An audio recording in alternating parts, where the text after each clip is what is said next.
Yes. Hello, everyone, and welcome to Season 2 of the Theater Enthusiast Podcast. A lot of things have changed. We've changed our name of the podcast to Theater Enthusiast. Also, we're in the midst of a pandemic, as everyone knows, so we are doing this virtually. But things that have not changed is I have my hot priest candle lit, which I'm going to show our guests. See? I don't know if you're going to see that. Oh, no, the candle blew out. Well, it's fine. We'll pretend it's still lit. And I'm drinking out of my hot priest mug. And so my first guest made his Broadway debut in Wicked, and he and I met when I directed him in a virtual reading of Dinner with Friends, and he was absolutely incredible in it. Please welcome Chad Jennings. Yes, Thank you. They're going crazy. Yeah, hold on, make it louder. There it is. Chad, I love you. You guys, you didn't have my to. My applause app is going crazy. All right, I'm going to turn it off now. Hey, Chad, what's up? So much. So much is happening in your life? Yeah. I took, where I'm staying, I took a cat out for a walk. Oh, was it on a leash? Yeah. It's an adventure cat named Theo, he has this little harness. Mm-hmm. And he goes outside and goes to the corner of the yard and sits and watches these bushes. Oh, maybe he's hoping that there's like birds or something in it. Yeah. And then right now he'll get cold and then come back in. And then the dog will go out as well. It's a pretty wild time. Yeah. I'm trying to relight my hot priest candle, but it's not working for me. That's a euphemism? If you want it to be, it Okay. can be. Remember, you're great with sexy tech. What did you put? I don't even remember. I don't know. Anyway, but now the world knows I'm good at sexy tech. Yep. We'll get into that. Don't worry. So every time I have somebody come on the podcast, usually it was in my old apartment because I was like months ago. I have a lot of show mugs. So I always like bring out a mug that I think would like be perfect for the person. So I have a Wicked mug out in your honor. Oh, yeah. Awesome. I was also thinking about bringing out my waitress mug, but I like kept with Wicked because as I've already told you, I think you would have been a great Cal in Waitress. Maybe regionally if they do it, or love that show. If the tour happens, I took my mom to that show. Who did you see in it? Did you see the original cast? Most. Oh gosh, are you kidding me? Just got a phone call. You're so popular, Chad. Yeah, I wish it was spam call for sure. I think it was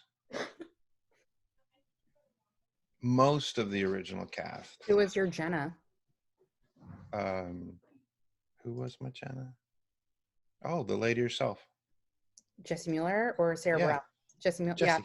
Yeah. I saw that show 5 times.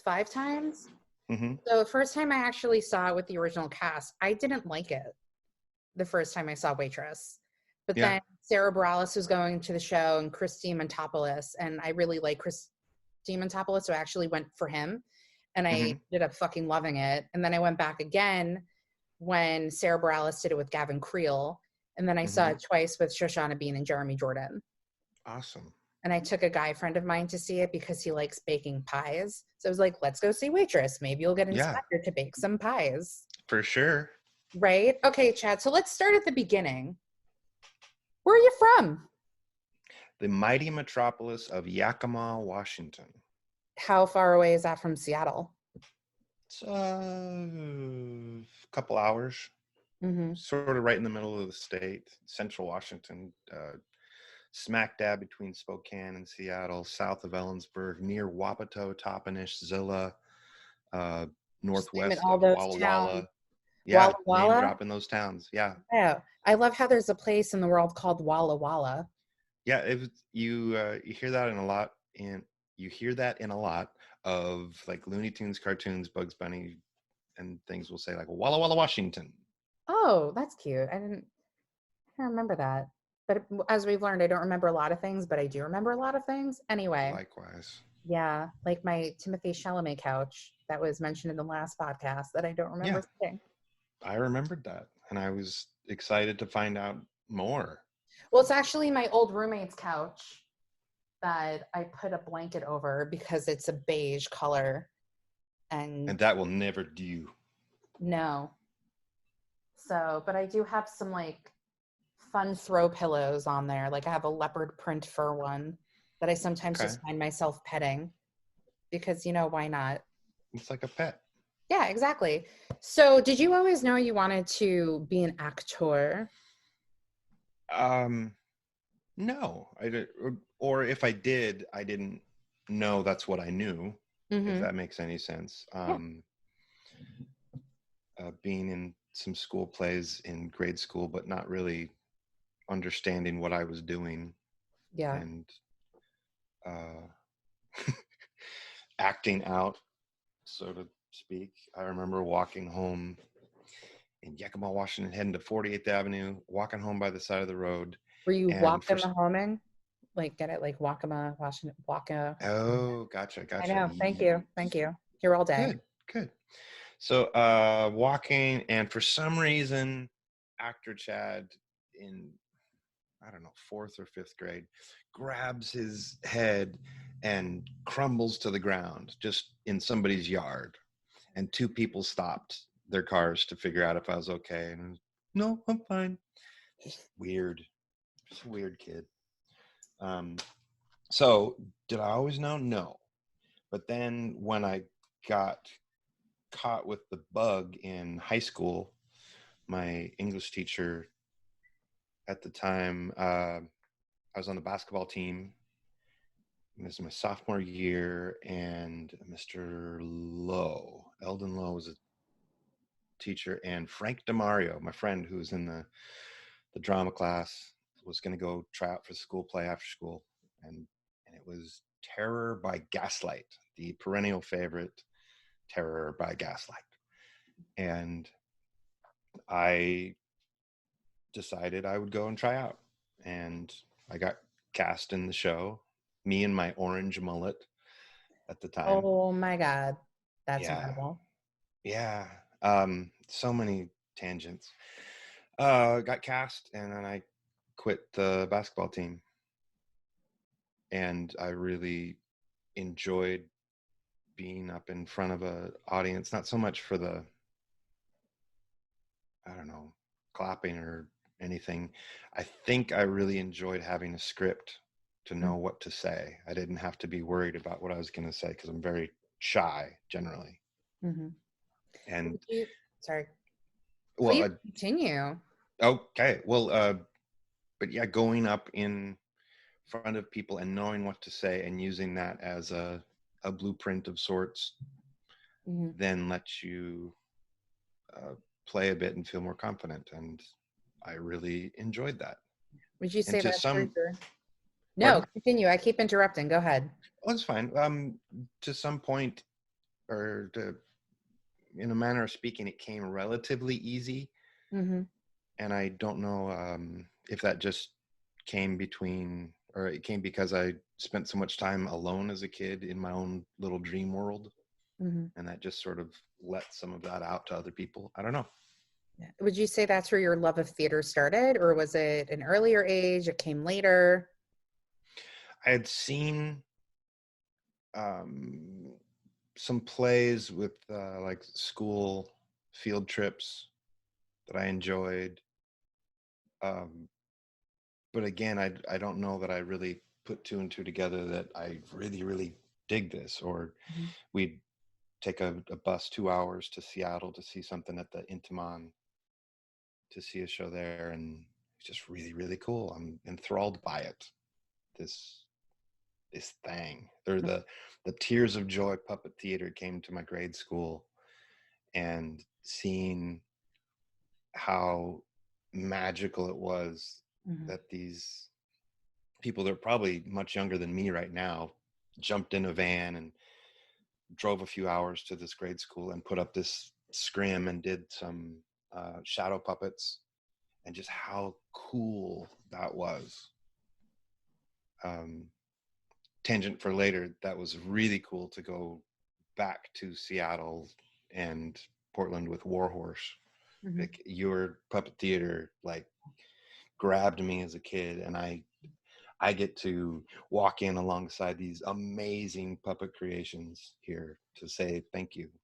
You know, I totally forgot about the Warhorse thing for a second, because as soon as you said puppets, I'm like, oh, Avenue Q. That's where my... Oh, I love that show so much. I actually never saw it, and every single person I know is like, you're such a theater person. How have you never seen Avenue Q? I guess it's like the same people who've like never seen Star Wars, and they're just like, I've never seen it. It's fine, whatever.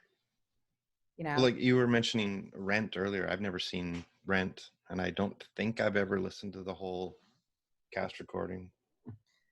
That's very surprising, because I feel like everyone in the zeitgeist has heard it.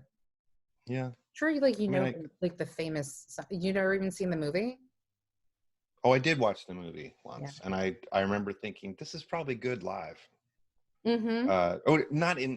Not in a way that the movie is bad, but I understand exactly what you're saying. Yeah, in the way that when you film stuff, it's so much harder to bring the energy. Like I absolutely loved the show Forever Plaid, and then they made the movie of it, and I still enjoy it, but there's a certain element you don't have the audience, so you don't have that energy. That's how I felt about Jersey Boys. And like Jersey Boys has kind of grown on me now, but I remember seeing it with my old roommate. I think we actually saw it at the Paris Theater, which is like now an event space. Mm-hmm. And I think I was just like comparing it too much to the movie, the stage production. And I was like, this isn't good. Because like the thing is like have you seen Jersey Boys? I've seen the production, but not the movie. Yeah. So in the production, all 4 of the guys talk each different season. And so the last one to talk is Frankie Valli. And in the movie, Frankie Valli doesn't talk directly to the camera, but the other guys do. And there's that one moment you think he's going to talk to the camera, and then he doesn't. And he doesn't talk to the camera until like the last scene when they're older and they're at like the Rock and Roll Hall of Fame. Mm. I don't know. It just didn't work for me. But the movie has grown on me. And I felt the same. I like also didn't like Dreamgirls when I saw it in the theater, but like now I love it. So that's just my thing. So where did you go to school for like college and stuff? Did you go for theater? I went for school because it was the next thing. Got it. I started at Western Washington University in Bellingham, Washington. Wonderful school. I didn't know where I wanted to go to school. I called Juilliard because I'd heard that was a school. I was like, can you apply to this place? And they're like, all right. So they sent me an application, but I never filled it out. Oh, if you only knew then, you could have been a Juilliard trained actor. Yeah. And I visited the University of Washington and Western in the same day, I think, and it was raining at UW. And it was beautiful in Bellingham, so I picked that. And a friend from high school was going there, so that's where I was going to go. I didn't know what a monologue was until college. Did you study theater in college? Yes. So that was your major, was theater? Yes, yes. In or no, you're from there, at Western Washington University. Uh-huh. And I went away for a year to a place that's now BYU Idaho, but it was Rick's College at the time. Mm-hmm. Kind of followed a girl, and was very impressionable. And I didn't have any ties to Western at the time. And a very good friend of mine, her mom had said, well, you should go to this place because it's really cool, and they're really into family and all of this. And so I went, and partially following a girl, tried out for the cheerleading squad there, and I learned how to do a back tuck. That's incredible. I'm learning so much about you, Chad. No, it's something. Like I was a cheerleader in middle school, and people are like, when I tell them not now, they're like, you were, because they just can't see me as like the perky, like rah type. Yeah. To be fair, I I don't like much about cheerleading other than the stunts and throwing people and lifting people above your head. Middle and school all that. was not like stunt based at all. Sure. That was like high school stuff. But I did I could do an eagle jump where you like jump and you like touch your toes. When I was at my dad's house last week, I actually made sure I could still do it. Oh, and it's good to check. I was very proud of myself. I was like, F yeah, in my 30s, being able to do this, not to age myself, but yeah. I think the last time I did that was I'd gone away to Rick's and then back to Western the following year, because Rick's was a 2-year school at the time. So naturally, I'd just go back to Western. And I coached the cheerleading squad then, or helped coach, assistant coach. And one of the cheerleaders said, can you do a toe touch or a split leap or toe touch? And I was like, yeah, I can do it. And I went, wham, and then landed and completely sprained my ankle. Wow. Oops. Did you still have the mullet though? No. Well, no. While we talk, maybe I'll see if I can find a photo of that, because it's pretty choice. I've always been one for fashion. I don't know you that well, but I'm actually really excited about this photo of your mullet. But yeah, and to go way back to high school, my first show, the Terror by Gaslight thing, the only thing I would do as far as quote unquote acting would be walk around, and both my arms were kind of locked to my side, and I would gesture with either my left or my right arm, I don't remember, but the elbow would stay locked at my side, and I would gesture like with my forearm forward. That was it, as far as like you over there. Was that a choice, or was that a direction choice? Oh, this was not. Well, we weren't big into direction and stuff. It was just, hey, go over there, say that line. And you were going to be like, I'm going to be an actor and make character choices. Well, no. I didn't know what I was doing. I still don't. That's hard to believe. Well, I mean, you pick up stuff over the years, but... You're a very good actor, so hopefully you do. Thank you very much. You're welcome. I wouldn't have casted you in a reading if I didn't think so. Thank you. There's a picture of that. Oh, there's a picture with my mom. Oh, that's cute. She's very cute. Yeah. So I would hope so. I mean, she's your mother. So while you're looking at photos, yes. Do you think you got a good education where you went to college for what you were studying? Yes. I think there are probably things that could have been offered. One thing that students, I think, particularly on the East Coast or in schools that are much more of like a conservatory feel, they're much more familiar with we're going to have a senior showcase or this and that, or trips into New York. New York scared the crap out of me because I didn't know how anything worked. Yeah. And so it was a combination of, I think there might be more available as far as the business side of theater that maybe could have been offered, but didn't have to be. And then also me knowing how to apply myself. Yeah. Because I'm one that I wouldn't put myself on the highest marks for applying myself and taking advantage of all the awesomeness that college can be. There's a lot of just exist. When you went to college, did you know you were going in for theater, or like you just said like you weren't really sure and then you ended up doing theater? How did that work? I really got into like drama class in high school and really dug that. So I thought, well, I'll take some acting classes, but I was also big into math, and I thought I'm going to double major computer science and theater. And so I started with the math and the computer science, and I just couldn't get myself to do the work. I got really bored with the Pascal computer language. And so I just kind of dropped that and stuck to theater. Yeah. So is your degree in acting, or is it in theater? Like theater arts. It's a so you have a BA in theater arts? Yes. So once you graduated, what happened next? What was the next thing that happened? Graduated. That was in. You don't have to age yourself. Don't worry. Sure. Okay. Well, I'd gone to work at this theater through Rick's BYU Idaho.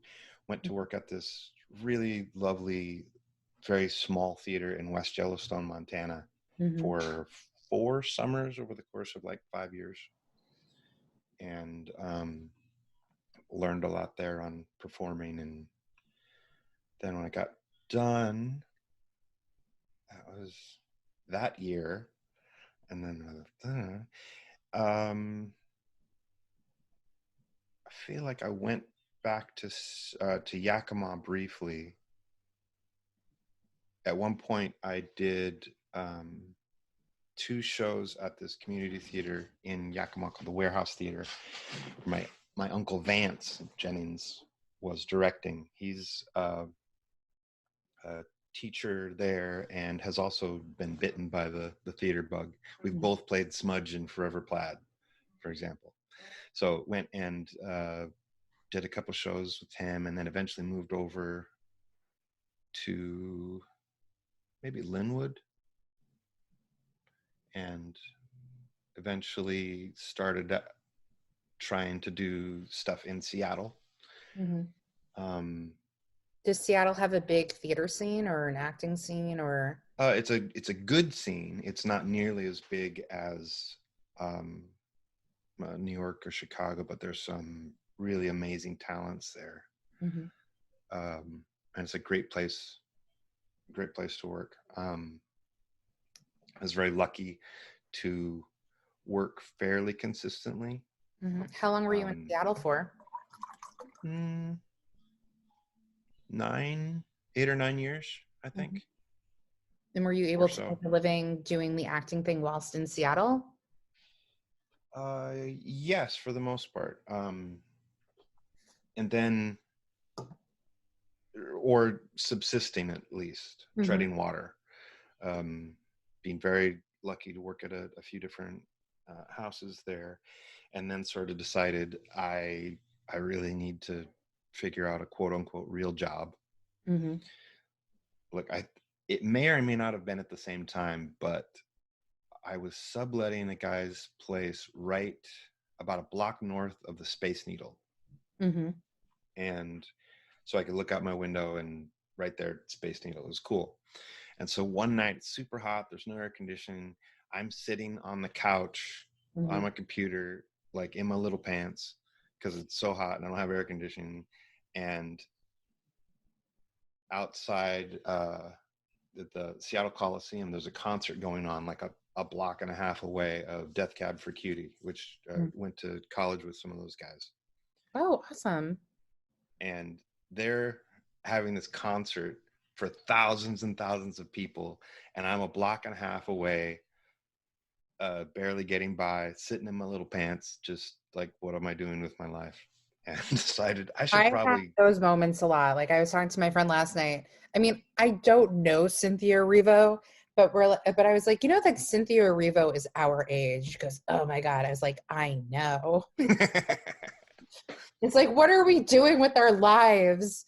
Cynthia Erivo's like in our I'm aging myself, and she's like, one award away from being an EGOT winner. Yeah. And then it's just, anyway. That's for any profession, walk of life, it's a dangerous rabbit hole to get sucked down. Yeah. And it's a really important, big challenge to figure out how to make your path your path. Yeah. Well, I think also, I try to stay positive with everything, and everything happens when it's supposed to. So it'll happen eventually. Sometimes it just takes a lot longer than you would like for it to get there, if that makes sense. Yeah. And for some reason, I'm reminded of Michael Shurtleff's audition book. And one of I can't remember the terms it is, the number of things you need to look at. But I think it's from that, it's the find the love. Like when you're in a show that might be tough, or a character that might be hard to relate with, find the love, find something you can really latch on to. And that, I guess the same thing could be said for your path in life. Maybe you're not an EGOT winner, but wow, yesterday you had some really good trail mix. Yeah. Listen, I'm good. Find the love for that. You know, it's funny. I was talking to someone about yesterday. I was on the phone forever with this guy friend of mine, and we were talking about like 2020. And I said, you know, as horrible as 2020 has been, like I lost my job and all of these things. Like I always try to stay positive. Like if, you know, I'm able to spend more time with my family, and I also like was able to do this like virtual reading series, and I got to like work with like pretty incredible people, and you know I got to work with you, and yeah, it's really funny because we're not going to get into it because I've gotten into it in other podcasts, but I was supposed to do a production of The Shape of Things my senior year of college. It's a very long story, but that didn't happen. And the irony is not lost on me that like all of these years later, like I am directing virtual readings of like Neil LaBute shows where he's participated in a Q&A with me.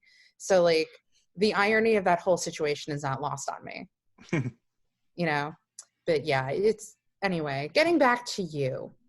Oh. And what we were talking, no, would you rather me keep talking? Cause yeah, totally. Sure. Chad, do you want to ask me anything? Let's see. Oh, what's the first big show you ever saw?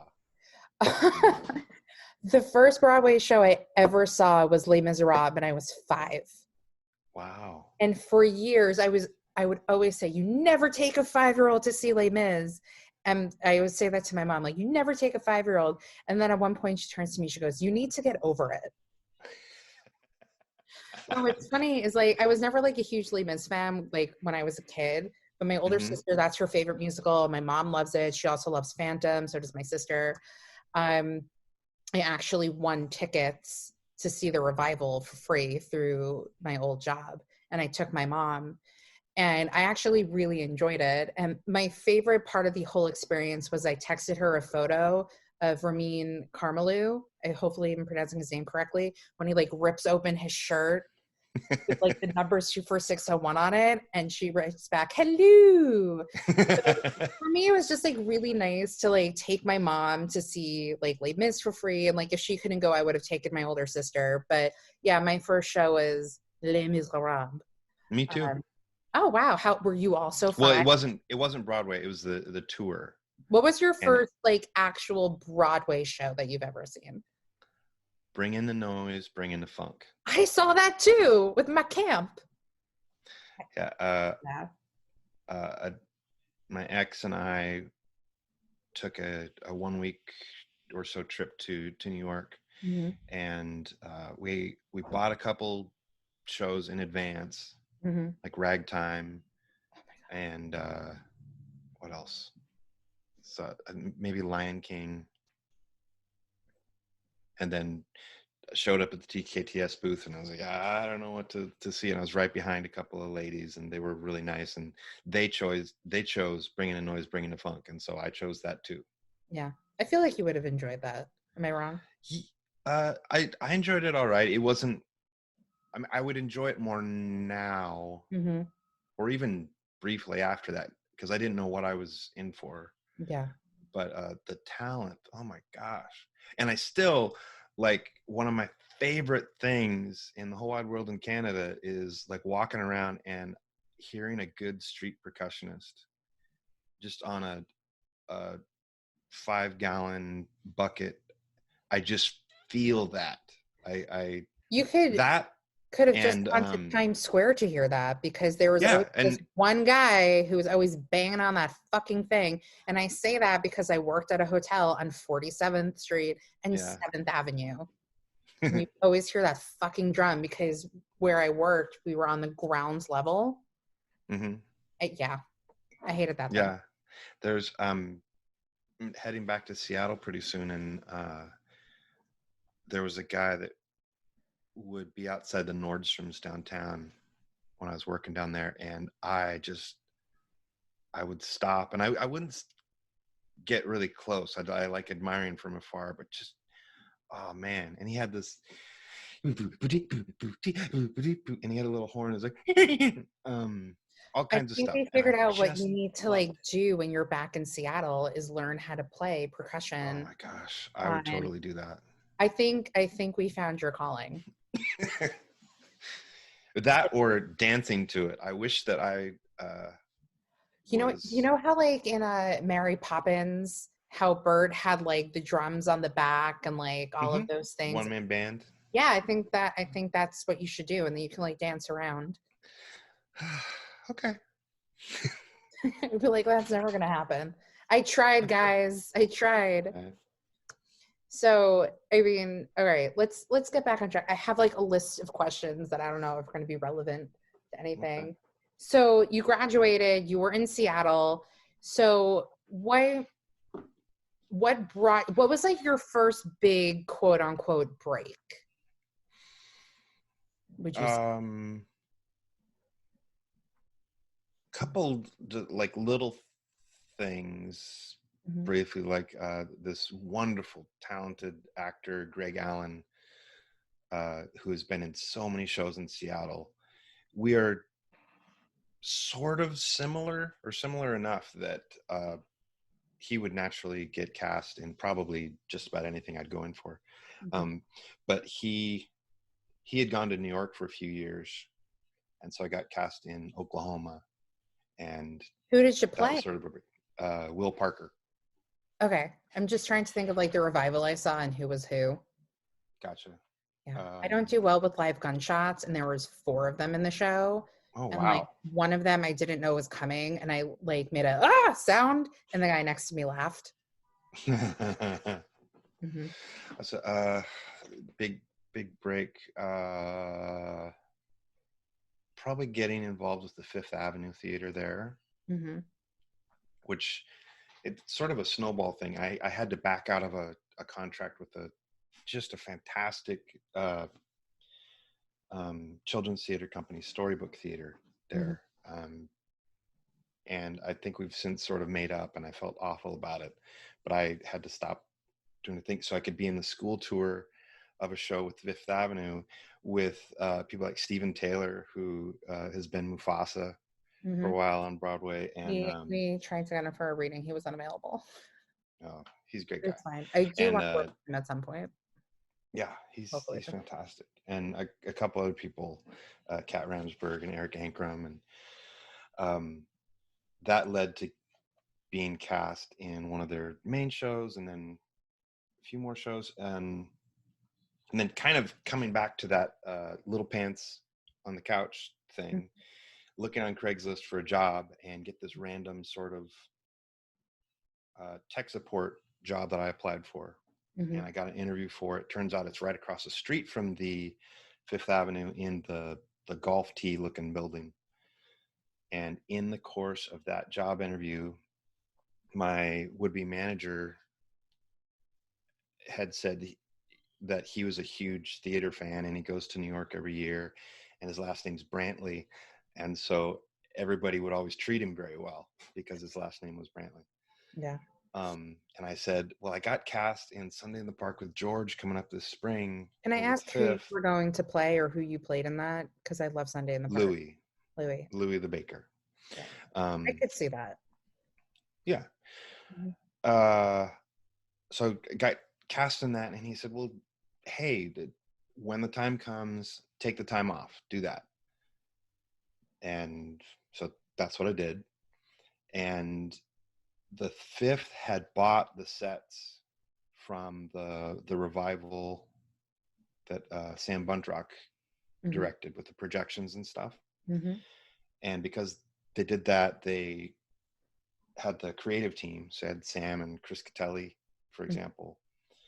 And at the opening night for Sunday in the Park, Chris Catelli said, well, hey, you should come out and audition for the South Pacific tour. We're doing auditions for those.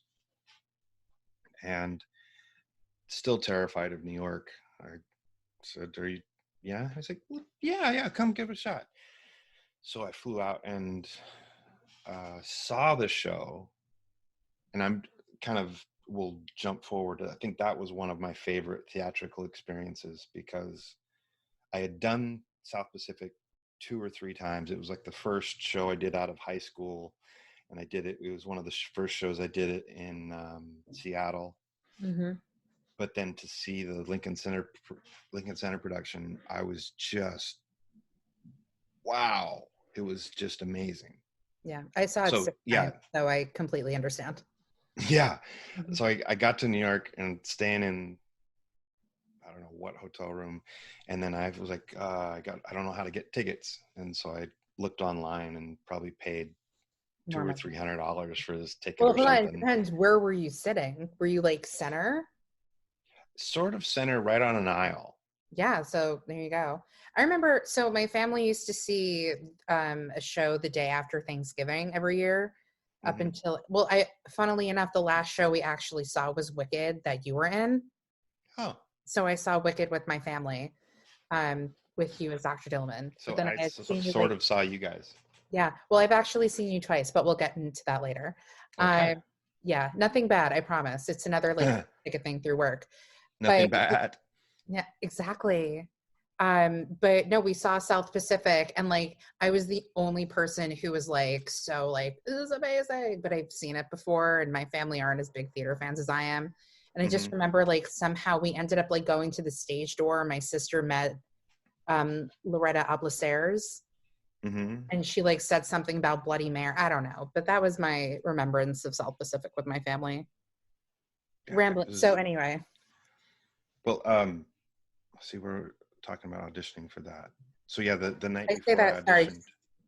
I say that because I was asking where you were sitting, and we were sitting like in the center. So right. Yeah. Yeah, I got those tickets, and then I walked from like 34th to Lincoln Center because I was scared of the subway, and it was raining, and I stopped halfway at a diner so I could dry off a little bit. But then I made it to the show, and it was awesome. And I was just thinking about the callback for it, or the next day there was a dance call, I think.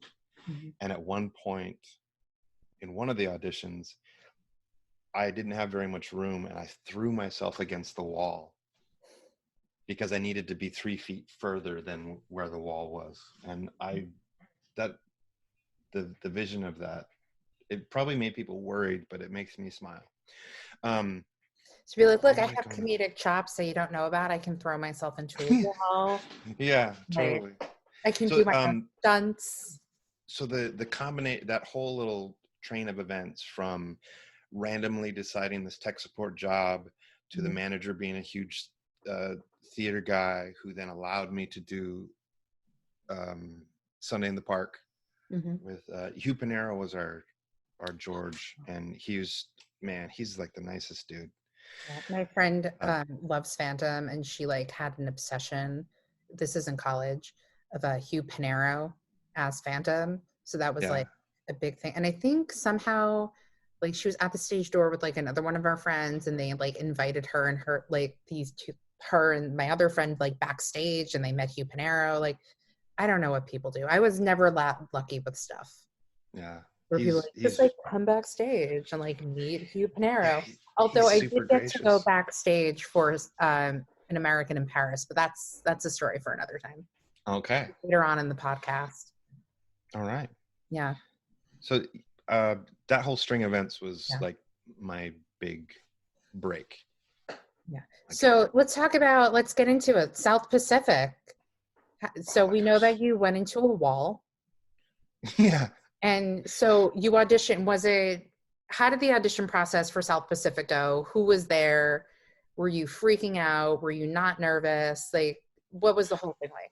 I've always been really nervous at auditions. At one point in Seattle, somebody had said, we sort of just feel sorry for you when you're auditioning, or something like that, or we're worried for you, which is always a good place to start when you're auditioning. Ooh. But yeah, I was nervous. Didn't know who anybody was, except Mr. Gatelli, and went in and naive. I think there was a movement call or something first. Mm-hmm. And then after that, we went in and sang. And I think at that one, Bernie Telsey was there. And then I got back to Seattle and got a call the next week to say, hey, you got a call back. And I had kind of snuck away from Seattle to do the audition, and then went into my manager's office and, hey, so I sort of went to New York and I sort of auditioned for this thing and I sort of have a callback and I don't know what to do. And which is really funny to me now. Mm-hmm. But at the time he said, Chad, if you don't go, will you regret it? I said, yeah, I guess. He said, so go. Yeah, this is like the dream manager for like any wannabe actor. Oh yeah, and the company was amazing too. Like it was tech support for like doing phone support for people, and it was anybody from like your grandma to a postal inspector I would talk to, and they didn't care how long you were on the phone, provided you were like making progress. And so I'd be the guy that somebody would call up drunk because they couldn't figure out how to use their $20,000 printer, and I would go in the treadmill. The CEO said, hey, there's going to be a corner office that's going to be like a little workout room because that'll be good. And so I got myself a cordless headset and I talked to this drunk guy to figure out his $20,000 printer as I was on the treadmill. It was amazing. Like the whole mix of things was, yeah. So it was great. You went to the callback. Oh yeah. Went to the callback and it was at Telsey this time. The first time was at Pearl Studios. Mm-hmm. And it was, the callback is when I threw myself into the wall because it was a much smaller room. Got it. Now, what was there anything specific you were auditioning for? Was it ensemble? Was it for a role? Did you just show up at an open call? It was, I think the step after an open call. It was my friend's agent, Lewis Hobson's agent, or his wife was my agent for doing commercials in Seattle. Mm-hmm. And I told them about this thing, and he talked to his agent to agree to submit me for this thing. Got it. And so I kind of got an appointment or an invited call. Cool. But there were a lot of other people there. Yeah. So you're at the callback, throw yourself into a wall. This is the second callback. So what is that like aside from wall acting? Bart was in the room that time, and it was the first time I'd ever auditioned for him.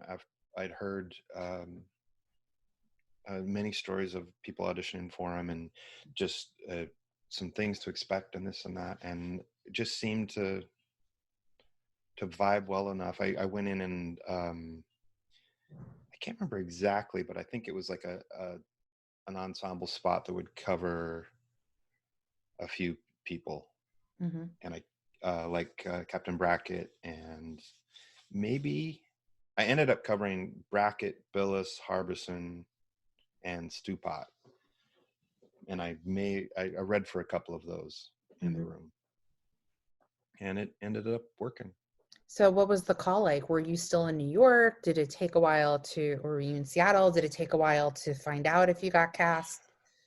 How long was it? I remember I had my little carry-on bag, and I had a couple hours after the callback, and I just went and sat in Times Square for a bit and wondered like what's next, and then headed back. I want to say it was like a couple days. Mm-hmm. Like I felt good about it. Yeah. But didn't know how things worked there. Mm-hmm.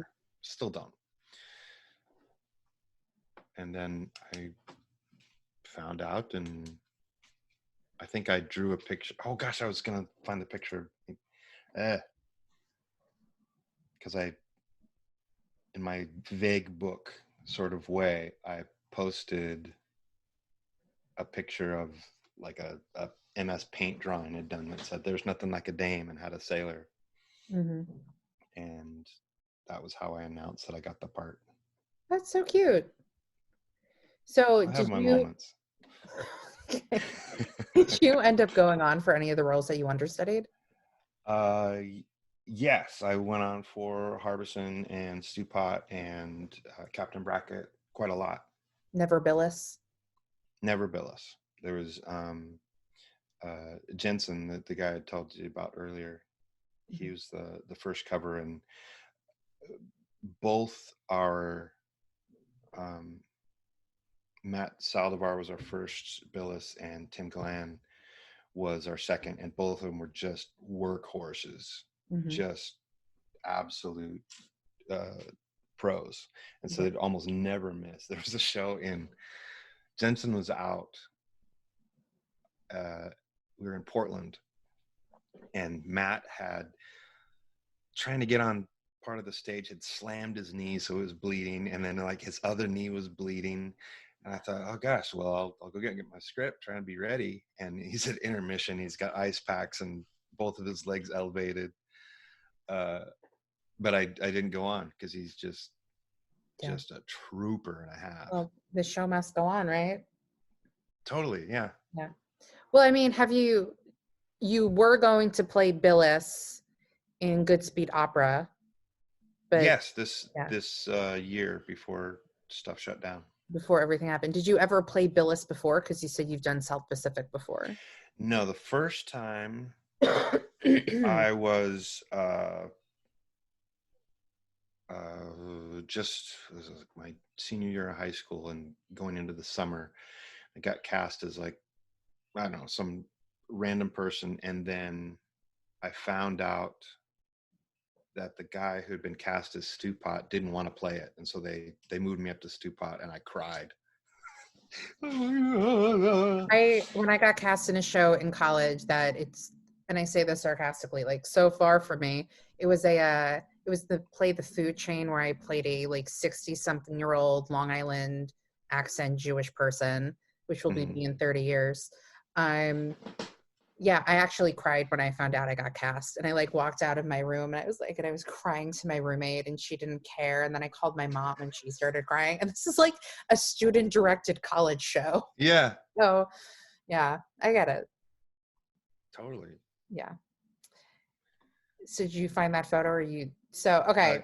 I've forgotten, so I'm gonna. No, it's fine. Well, again, we get sidetracked a lot. You heard a part of a podcast, so I think you know that by now. Yeah, I heard you talk about that. I was able to relight my hot priest candles, so now the podcast is officially blessed again. Is that a song from Rent? No. Oh, light my candle? Yeah, it is. You light my hot priest candle? Candle. Well, I don't know if you've ever watched Fleabag. No. I've seen like the first episode or two. Yeah. Well, I mean, the second season, Andrew Scott plays the priest, but like it was just such like a huge thing with him that his nickname is now Hot Priest. And my Hot Priest mug that I have. So yeah. So what is it like going on tour? Because you've done Warhorse, you've done Wicked, you've done South Pacific on national tours, and then we'll get into Warhorse going to Japan. Okay. And because again, because I mentioned this like with Dinner with Friends, my old roommate actually worked on bringing that over, and she like even went to Japan to work on it with you guys. Wow. Yeah, I'm sure you know who she is. Yeah. But what is it like going on tour? And I guess we can go with like the anthology of Chad going on tour, because you started with South Pacific, and then Warhorse, and then Wicked. So what it seems like, and I don't mean to sound horrible when I say this, like you kind of had no idea what was happening with South Pacific, because I think that was like the first big thing. So what is like the progression like?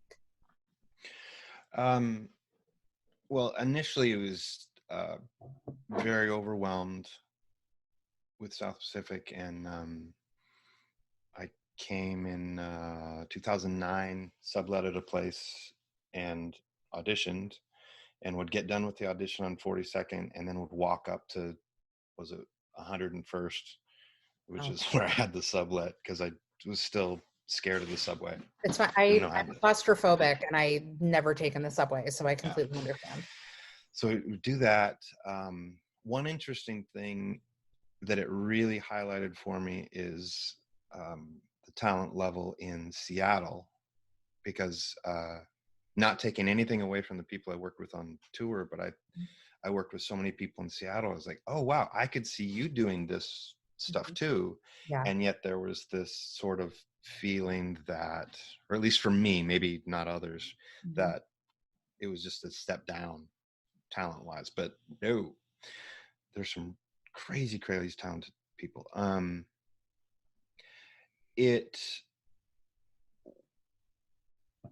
It allowed me to like New York.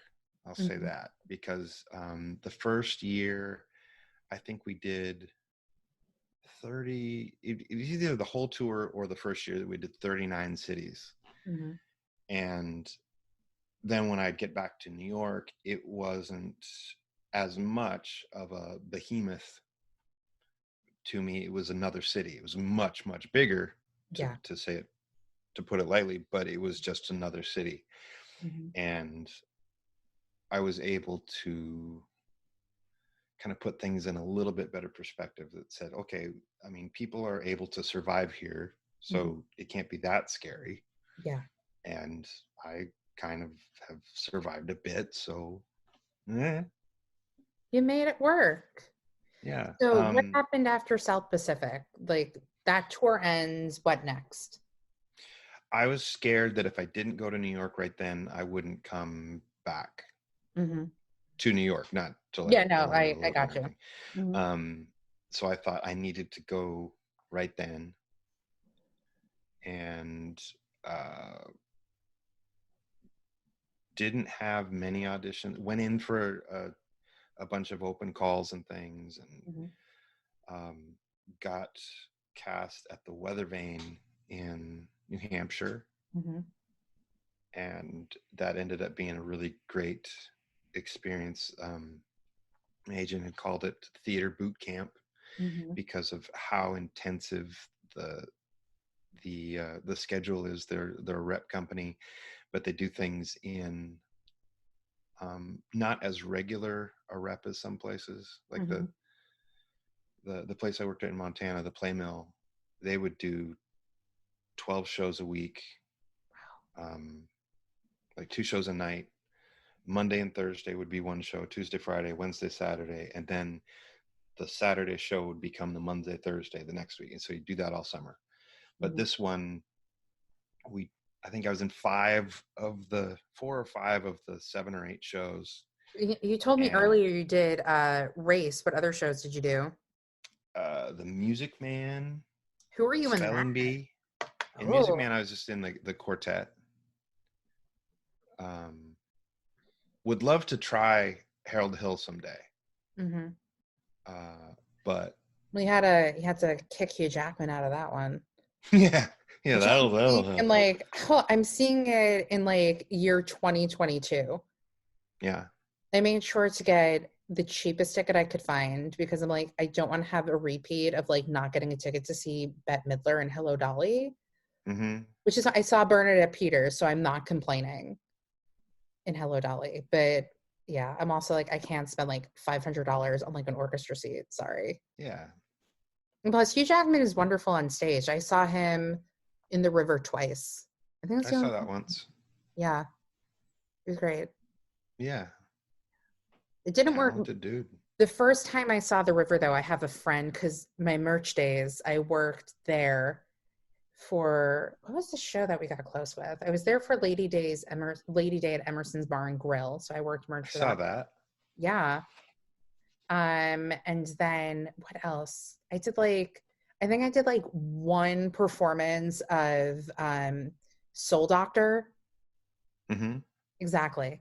And I worked a couple of fun homes, but I became very good friends with somebody who works at the theater. So the first time I saw The River, he actually got me a ticket to see it. Oh, cool. Yeah. That's the very long story about how I saw The River for free. What did you think of 8 Days Emerson Bar and Grill? I was so dang impressed. It was an ex of mine.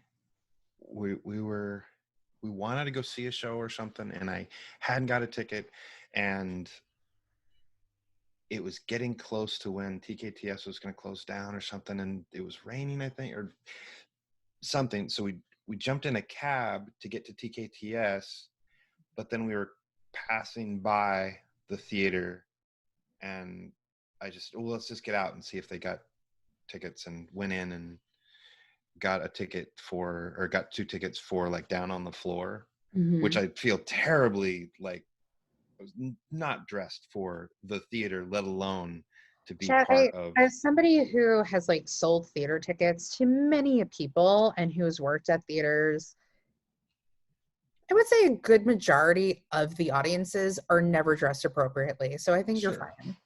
Well, but this was also down like But you didn't know you were going to be sitting there, so I think you're fine. No. Okay, fair enough. But yeah, I was really impressed. Yeah.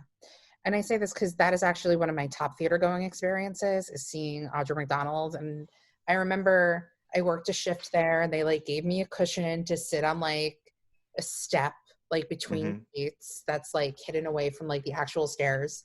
And I just called my mom after. I'm like, it was a master class in acting. It's incredible. Yeah. But then there was like this whole thing, like people would debate, is it a musical or is it a play with music? And like so many people I know are like, it's a musical. I'm like, it's not a musical. It's a play where she happens to sing because she's a performer who sings. It's not, yeah. Yeah, I'd be fine either way with that. It was fun to think that way back when I'd seen her do Ragtime, and then I'm so jealous you saw her in that. They did Ragtime at my college, and that's where like my love of Ragtime started. Yeah, that we can get into that because that's I think one of my 3 top theater experiences. Like I think they should find it now, but we'll get into that. The opening number that I saw on the Tonys first, I was just blown away by the precision and the sounds, and wow. And then to be able to see it live was, it was cool. Yeah. Where were we? I don't know. We get sidetracked on this. So totally. You're not as afraid of New York anymore after this. Oh yeah, with touring. Yeah. Like how did it go? Yeah. Like what is it like to tour around the country? So like if anybody like ever listens to this podcast, because you're the first person I've had on who's actually like been on Broadway and has like actually toured the country with stuff. So how does that work to tour the country? Like don't they give you like barrels or whatever to put your stuff in, and then per diem? Barrels? I don't know. What are they? Trunks. I love the thought of trunks, but I like here's a barrel. Let's just throw it over to the river. And they just push them along the rivers, and the shows get on the ferries. Sometimes it falls in. Sometimes it falls in, and you just hope that you have a good barrel. Yeah. Have you ever been in a barrel and they throw you over Niagara Falls? Yeah. It depends a little bit on like if it's an equity tour as opposed to a non-equity or a bus and truck or whatever, and then the tier of the contract. Like with South Pacific, we had a smaller trunk for our belongings that would get carried from city to city for us than Wicked, which it was like 2 times as large of a trunk. Well, you also had a principal role in Wicked. So yeah, but like everybody, just the contract itself was a higher thing. I think South Pacific was on a tier D production contract as opposed to Wicked, which was one of the only full production tours. What is it like for someone who tends to be a hermit? It could be really easy to get into a routine of get to a city hotel, go to the theater, come back, go to the show, go to the hotel, go to the show, go to the bar, the restaurant afterwards with everybody, go to the hotel. it's a tremendous opportunity to see the country, to try out the different cuisines. It's very, very interesting to hear how different audiences respond to things. There's very, very interesting, less so with something like Wicked, which tends to feel slightly more universal, but like with some things in South Pacific that were like when we were in Fayetteville, Arkansas, talking about Little Rock, that would like that killed. Yeah. Whereas other places in the country, not so much, or different entire cities just have a different response to jokes. I find that really fascinating. Yeah. And it's like Groundhog Day, in the sense that you do the same 2 to 3 hours of show a night, and then you pick up that whole box and you take it around the country. And so that 2 or 3 hours a day is, for all intents and purposes, exactly the same, but you're in a different spot. And then that was fun. I really enjoy it. So after South Pacific, you're back in New York. And then what? Then I went up to New Hampshire to do the right. Weather Vane. The Weather Vane. So what happens after Weather Vane? Then so back to New York, and then I think I had auditions for Warhorse and Wicked in the same day. And I think that was right. And I was super duper nervous and got cast in Warhorse. I think around the end of 2011 or into 2012, because I was doing Three Penny Opera with a company, not off Broadway production of that, Marvell Repertory, which I don't know if they're still trying to do stuff or not. But I was doing that, and during that got cast in Warhorse and was heading out to tour again. Did you see Warhorse on Broadway before you auditioned or after you auditioned? I think I did.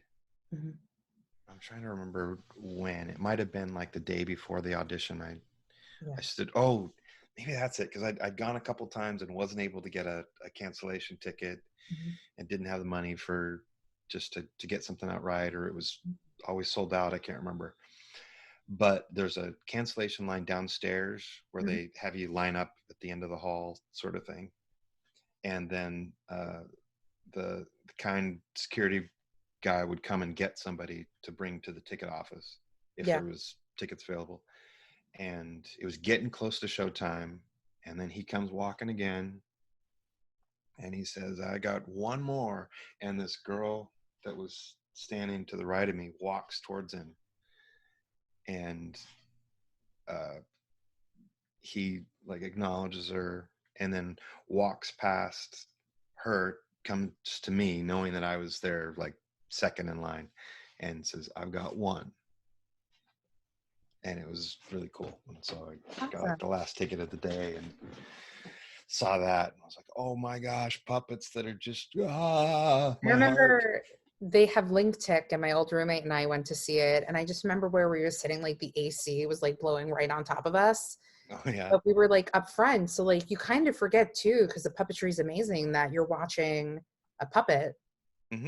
Yeah, I think I cried. I don't remember.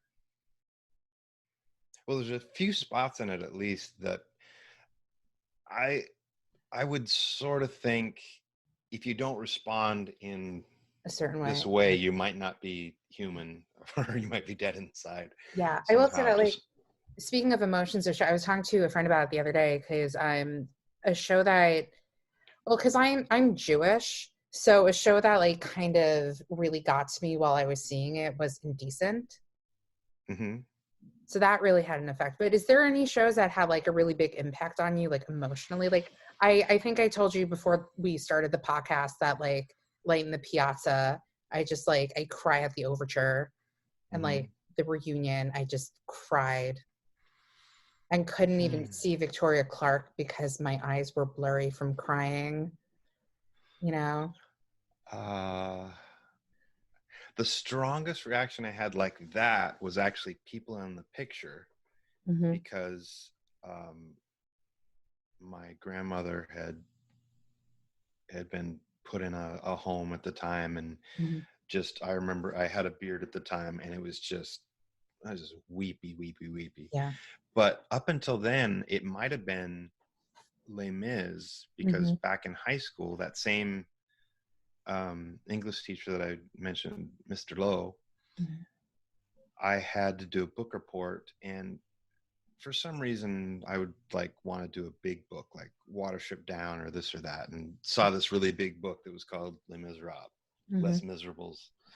And I was like, well, I'm going to do that. I'm going to get the Cliff Notes and I'm going to do my book report. And then found out there was a musical of it. So then I went and bought the symphonic recording, the black with the gold, and started listening to that, and was just taken by it. And I would wear out, I think it was the first side of the second of 3 cassettes. There was a string of songs. Right. Remember cassette tapes? Yeah. So yeah, I completely wore those out. But I used to play tennis and would go to tournaments and stuff. And to get ramped up for my tennis matches, I would sit in the car and listen to like the first side of the second Les Mis cassette, because like the chills would just go through my body. And that's amazing. And you'd rip open your shirt like Remy and Carmelou and reveal your number and play tennis. I wish. And I didn't even know I hadn't seen the show yet. And then I think my junior year, my parents got us tickets for Les Mis for the tour in 1991. And so we drove the 2 hours to Seattle to see it. And nothing on anything that they were doing, but it was so different than the recording. I was really bored. Yeah. Because the way the Javert had been directed was so different than how I imagined it in my head, of this like passionate, but he was very passionate in a different way. Anyways, so I didn't have quite the response in person.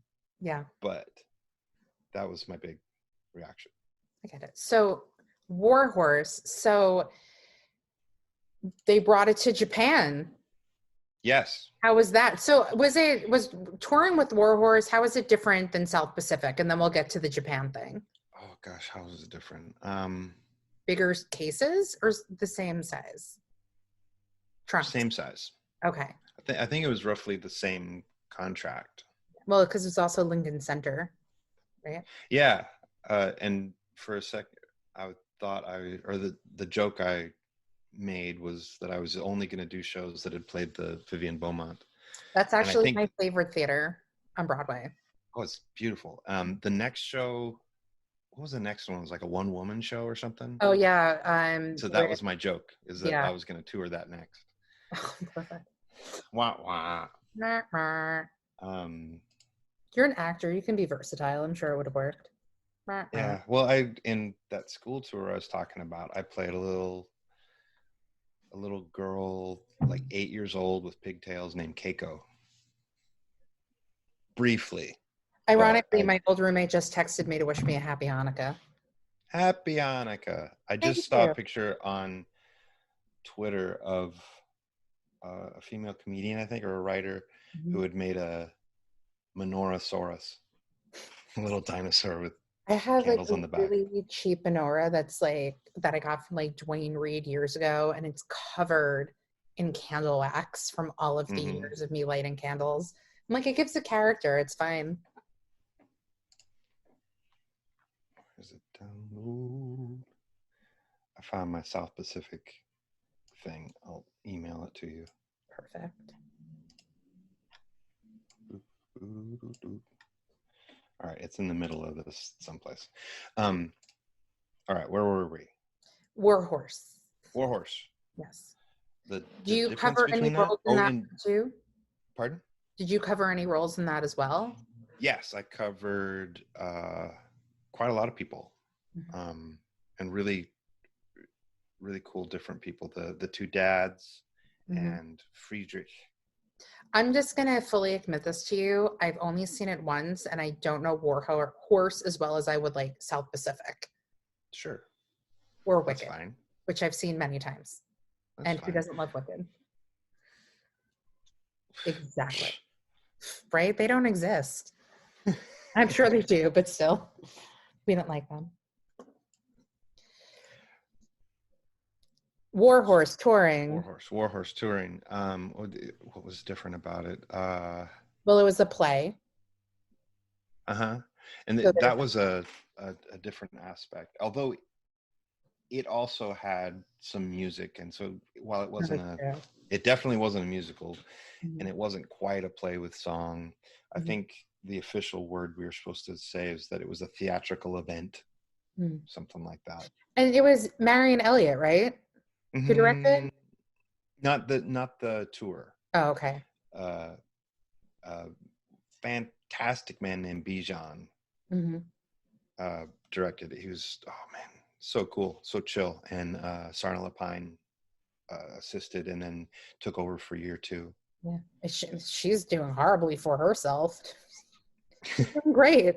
Yeah, with the Sunday thing and. Oh my God, that like. I didn't see that, and I'm kicking myself. Chad, there's bootlegs to be had. Don't worry. I'm sure you'll find it somewhere. I'm really like. What's your take on bootlegs? Let's talk about that. As an actor who's been on the Broadway.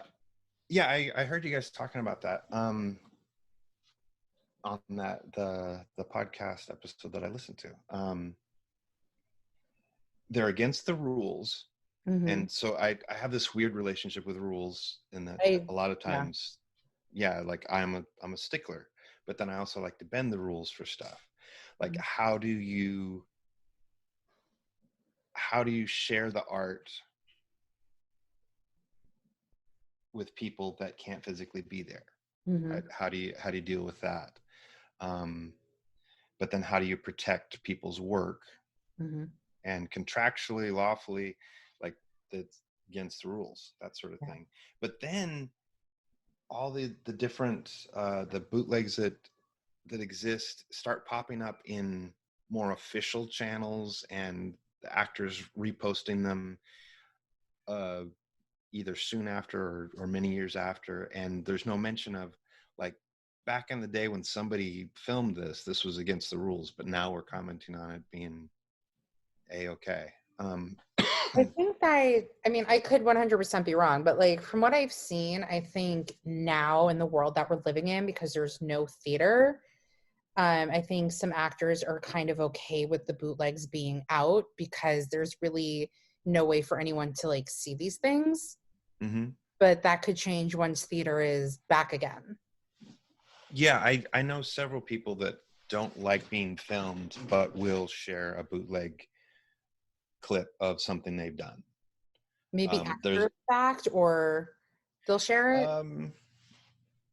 Or comment on it or something. Yeah. But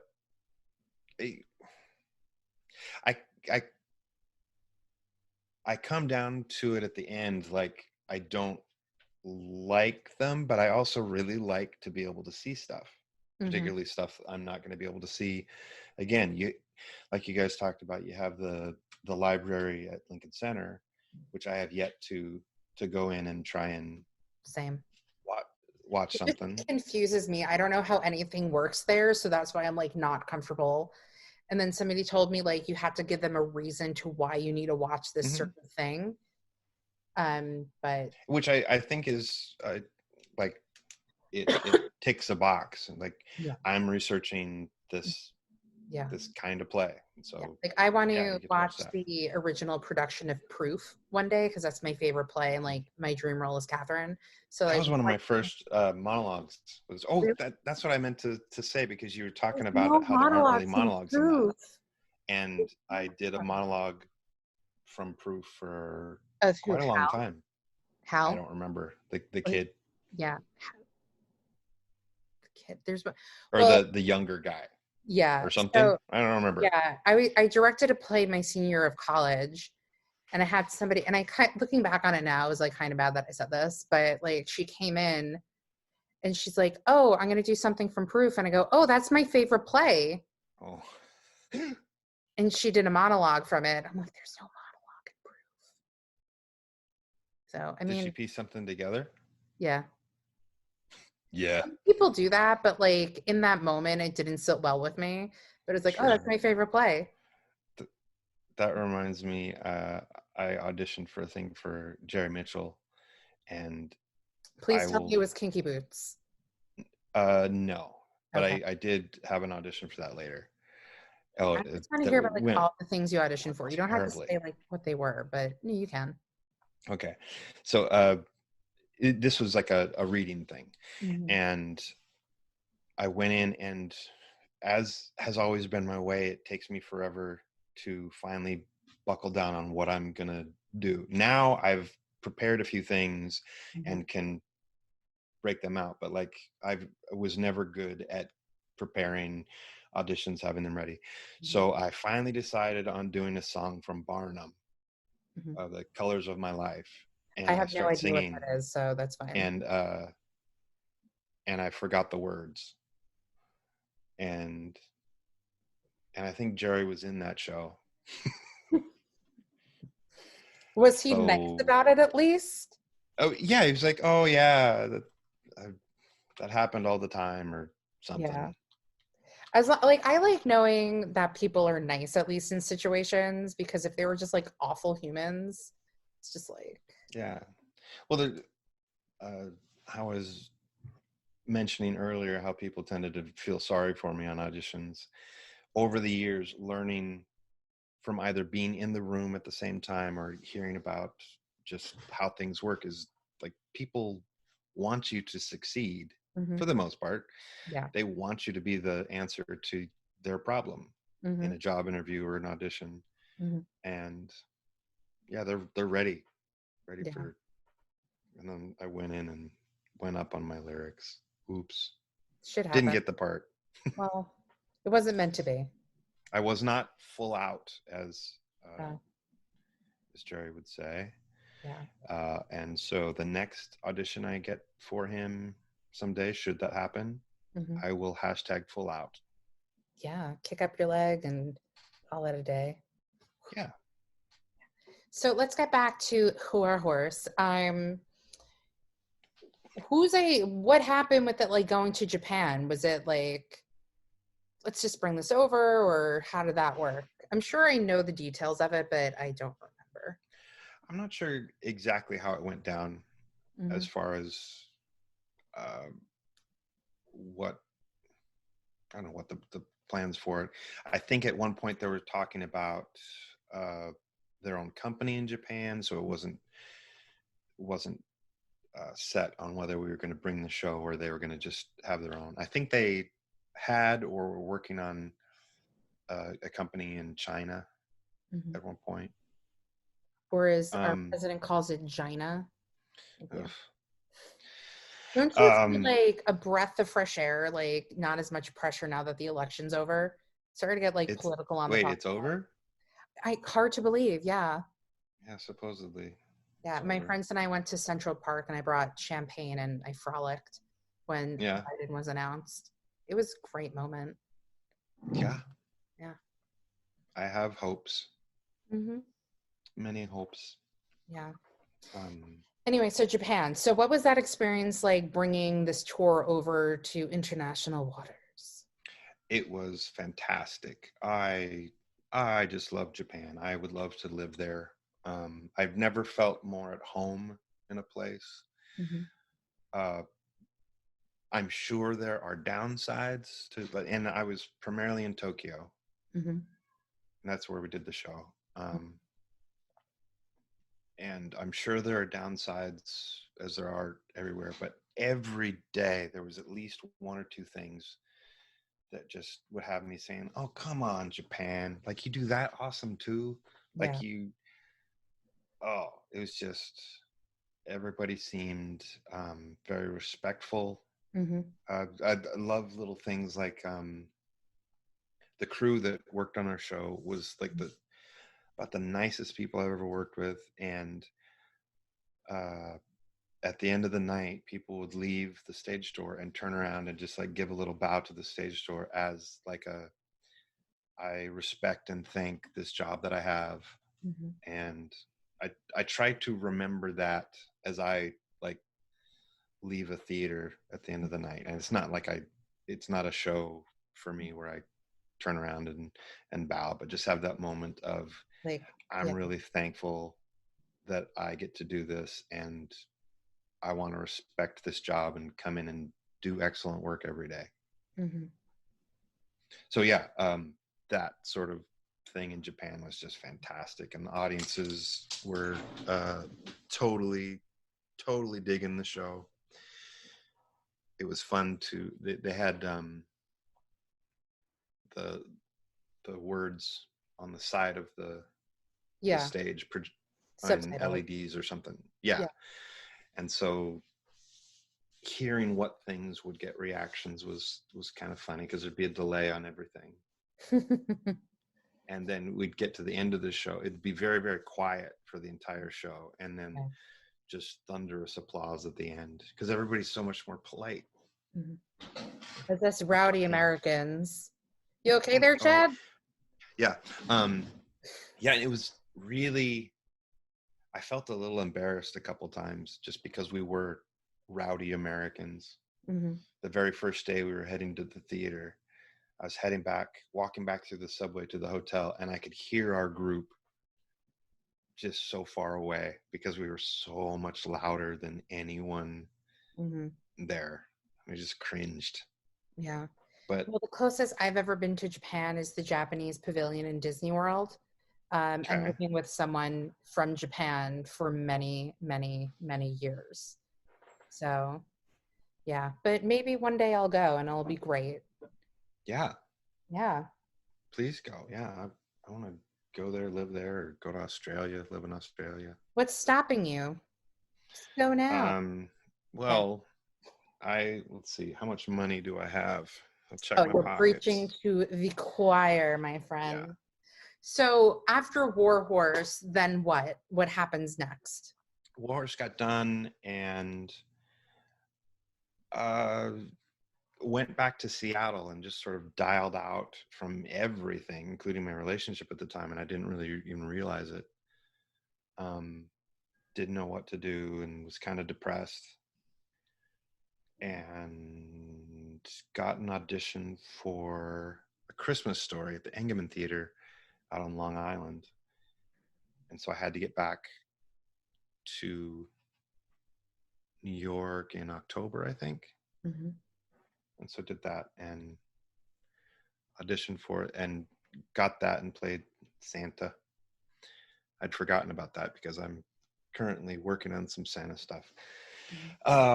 Maybe you should sign up for Cameo and they can pay you to be Santa. Yeah, that's sort of what I'm doing for an acquaintance of mine. Nice. But I haven't done it yet. I'm still working on the stuff. Oh, this is the Santa coat right here. I was gonna say, I see red. Maybe you should sign up for Cameo. There was an article that came out today that the guy who plays Kevin on The Office, that he's set to make $1 million just off of him being on Cameo this year. I could see that. Imagine. I hadn't thought. Imagine Jesus. Oh yes, I'm Jesus on Cameo. I'm Jesus. I'm pretty sure somebody wanted to do that, but then it's why is Jesus asking for money? Right. I didn't put two and two together as far as what you could do with the Cameo thing. I had seen it. Somebody bought me something from Ken Bone, the guy in the red sweater on the 2016 debate, who asked each candidate, what's something you like or admire about the other person? And I was that's what I need, this guy in a red sweater. So that was my only experience with Cameo. But then I saw in the past year, some professor wanted to get everybody to pay attention to the syllabus. And so he paid to get Snoop Dogg to read this thing about the syllabus. And I thought I like that. Yeah. That's. I actually like I hinted / pretty much like told my friends like Adam Pascal's on Cameo, guys. Just saying. Wink, wink, birthday. And so my friend actually like did a cameo for me for my birthday. And my guilty pleasure musical is Pretty Woman. And I said to one of my best friends, like, you have to see Pretty Woman with me just so I can go to the stage door and meet Adam Pascal. And he can sign his Model Prisoner CD that I have since I was in 8th grade. And he can sign it. And so she actually like came with me and I met him. And the only framed photo I have in my apartment is a photo of me and Adam Pascal at the stage door. Because he was like one of the people in my life I had to meet, and he was lovely. But yeah, the cameo, he sang an entire song from Pretty Woman to me. Oh, wow. And so there's like photos of me like watching this video, like freaking out at like a restaurant on the Upper West Side for my birthday. That's cool. Yeah, there's good prospects there. And then I did like 2 cameos of like Drew Gailing for my friend, because like she got a promotion and I like had him do one. And then she got a new job, and so he did another one for her. And they were really funny. Like, people get like super creative with them. That's cool. Yeah. Just, something to think about. They have a ton of Broadway people on there too. Yeah. I forgot I was going to say something. It was going to be like earth-shatteringly wise or funny, but I completely forgot. I'm sorry I ruined it with my Adam Pascal story. That's okay. I lost money to Adam Pascal during South Pacific because we were in San Francisco at the same time. Mm-hmm. And we had people go over to his fancy hotel room to play poker one night. I lost all my money. To Adam Pascal. Well, at least it's a good story to be like, I lost money to Adam Pascal, y'all. Better than like random guy named Bob. Yeah. Right? Yeah, I took random guy named Bob's money. He's just not very good at cards. Yeah. Was that when he was doing Something Rotten? That was Rent, I think. Oh, yeah, because they went back on tour with that. Anyway. That was 2009. Yeah. So you were on Long Island, and that's my Long Island accent. Thank you. Again, from there. So, but weirdly, nobody I know from Long Island has a Long Island accent. Really? Yeah. Okay. And like when I was at work, I had a bunch of people think I was from the Midwest. Yeah. Like, your accent. I'm like, do I have one? Okay, great. You're welcome. So then after that, what happens next? I was sort of about ready to hang it up and head back to Seattle again.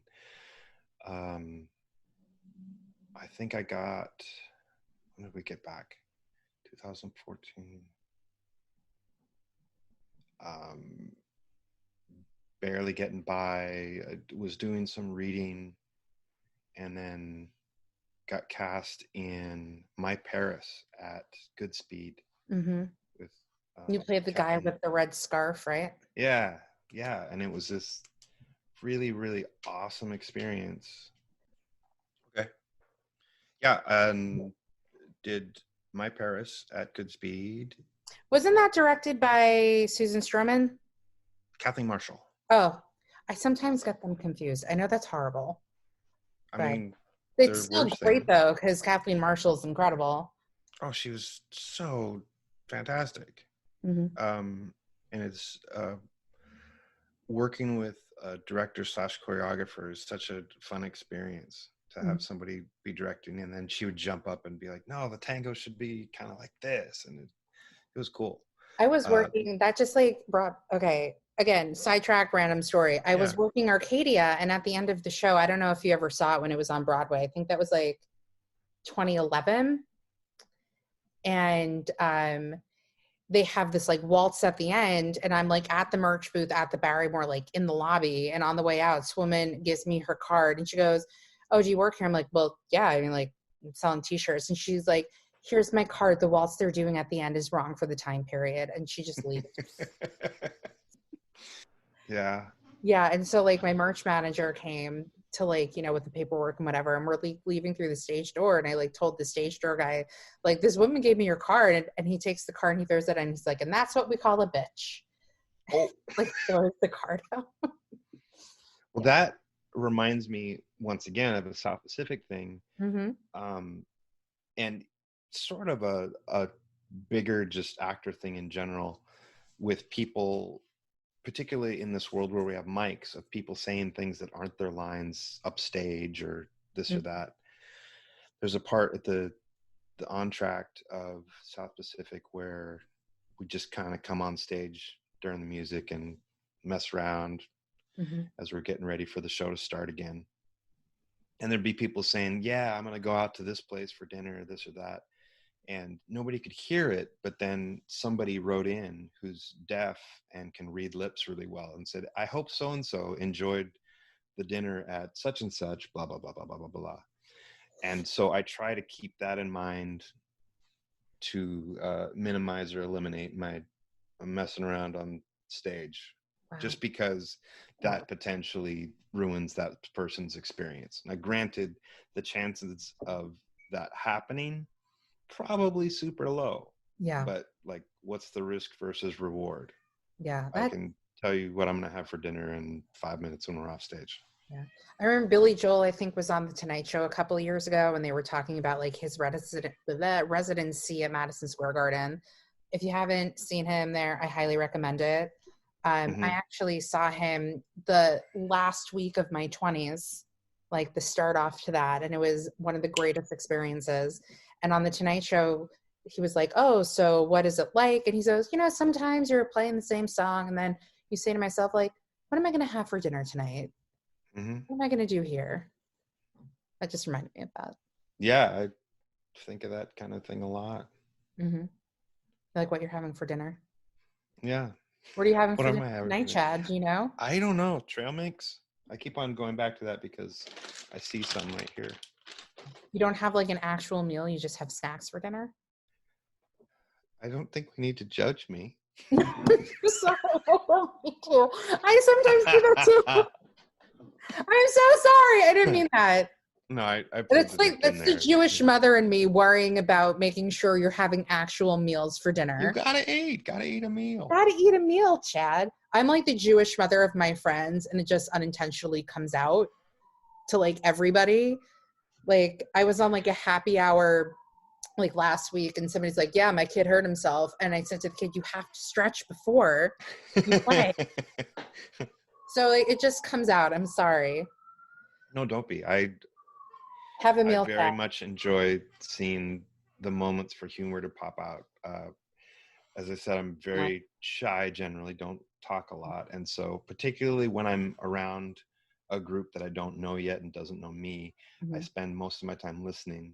And I'll do what a friend had called sort of my double Dutch humor, where I'll just sit back and wait for the stuff to come in and then try and one-liner it sort of thing. They kind of had, I don't know if you watch SNL. I'm a huge SNL fan. And this past weekend, they had this Kyle Mooney thing where like they'll do a joke and then like a minute or two later, he'll like chime in with like a bit. Yeah, I watched that. Said, yeah. Kyle Mooney, like Mooney. That's Mooney. I like him, but like some of his stuff is like a little too weird for me. But yeah. I'm very, very excited about this week because as we've learned, my favorite person, Timothée Chalamet, is hosting. The namesake of your couch. I actually like, okay, I have a Timothée Chalamet tote bag that I got signed by Armie Hammer. So yeah. That's natural. Yeah, 100%. I promise I'm not that crazy, but I do enjoy a Timothée Chalamet. So you did this musical, and the musical was about Toulouse-Lautrec, right? And Bobby, help me with the name here. Steggert. Yes, and he played Toulouse. Was there any hopes that the musical would move on in the world, or? Yes, they were. It was another rework of the music and the story to figure out what might work. And then while I was out on Wicked, they did a production of The Long Wharf, I think, that was maybe slightly different. And man, the music with Charles Aznavour, just wonderful stuff. Loved it. It would have been fun to do. And the Jason Robert Brown adapted the lyrics and some of the music. That's incredible. Did you have your own song? Did you have a solo? I did have a couple things, and then John Glover, who's this fantastic actor, and he's done all sorts of stuff. Like he was on Smallville, right? Yeah, he was in it. Yeah, he was in Death of a Salesman, and I know this because the people I was friends with at the time, because I was like, in our 20s, like going to Glass House Tavern, working at the theaters. Like we were all at like a table at Glass House, and John Glover was at the other table. And one of the persons I was friends with like worked bar there. So they had like a really fun relationship. So like he sent him over a drink or something. Yeah, it was just a little fun interaction that they had. Yeah, he was so stinking fun. J-Glow is what we called him. And did he come out with his own clone like Jennifer Lopez, like J-Lo? If he hadn't, he should. Yeah, it's called John J-Glow. Glow. Yeah, J-Glow. J-Glow. He had commented on the rehearsal process, because for me, everybody there had done Broadway or done this or that, and so I felt very, very out of place. The whole imposter syndrome sort of thing. And there was one song, Vive la Vie, which was sort of like my solo. And during rehearsals for it, when I was learning it, I was very kind of quiet. And he commented of how fun it was for him to see me come out of my shell and find the boisterous side of Aristide Bruant. Super fun little experience. Awesome. What would you, we still have to go through your career more, but what has been your favorite role that you've ever played? Or do you even have one, or is there multiple ones? Other than Gabe in Dinner with Friends. That's the top. Yeah. That was the tip top. Yeah. That was really fun. It was funner than even I was going to give it credit for, because I loved getting to see fellow actors do their stuff and be like, wow, they're good. They're really, I know they're good, and like a huge Jackie Burns fan, but like here she is doing this stuff, and yeah, they're good. That's cool. That was fun. We'll get into it later, don't worry. Sure. And what was I gonna say? Your your number favorite. Yeah. Favorite roles.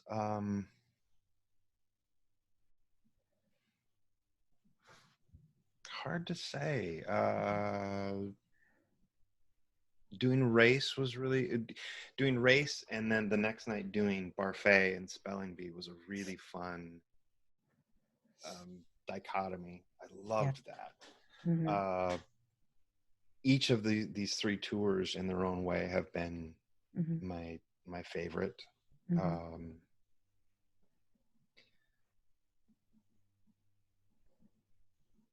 I have a hard time nailing down a favorite. So I'll say I don't really have one. Other than Gabe and Dinner with Friends. Right. I don't have a number two. Yeah, that's just number one. So after, I'm brain farting, help me. My Paris. Thank you. I was going to say Christmas. Oh my God, I can't talk. A Christmas Story, but we already covered that. So how soon or when does Wicked come into your life? And what was the audition directly process? After.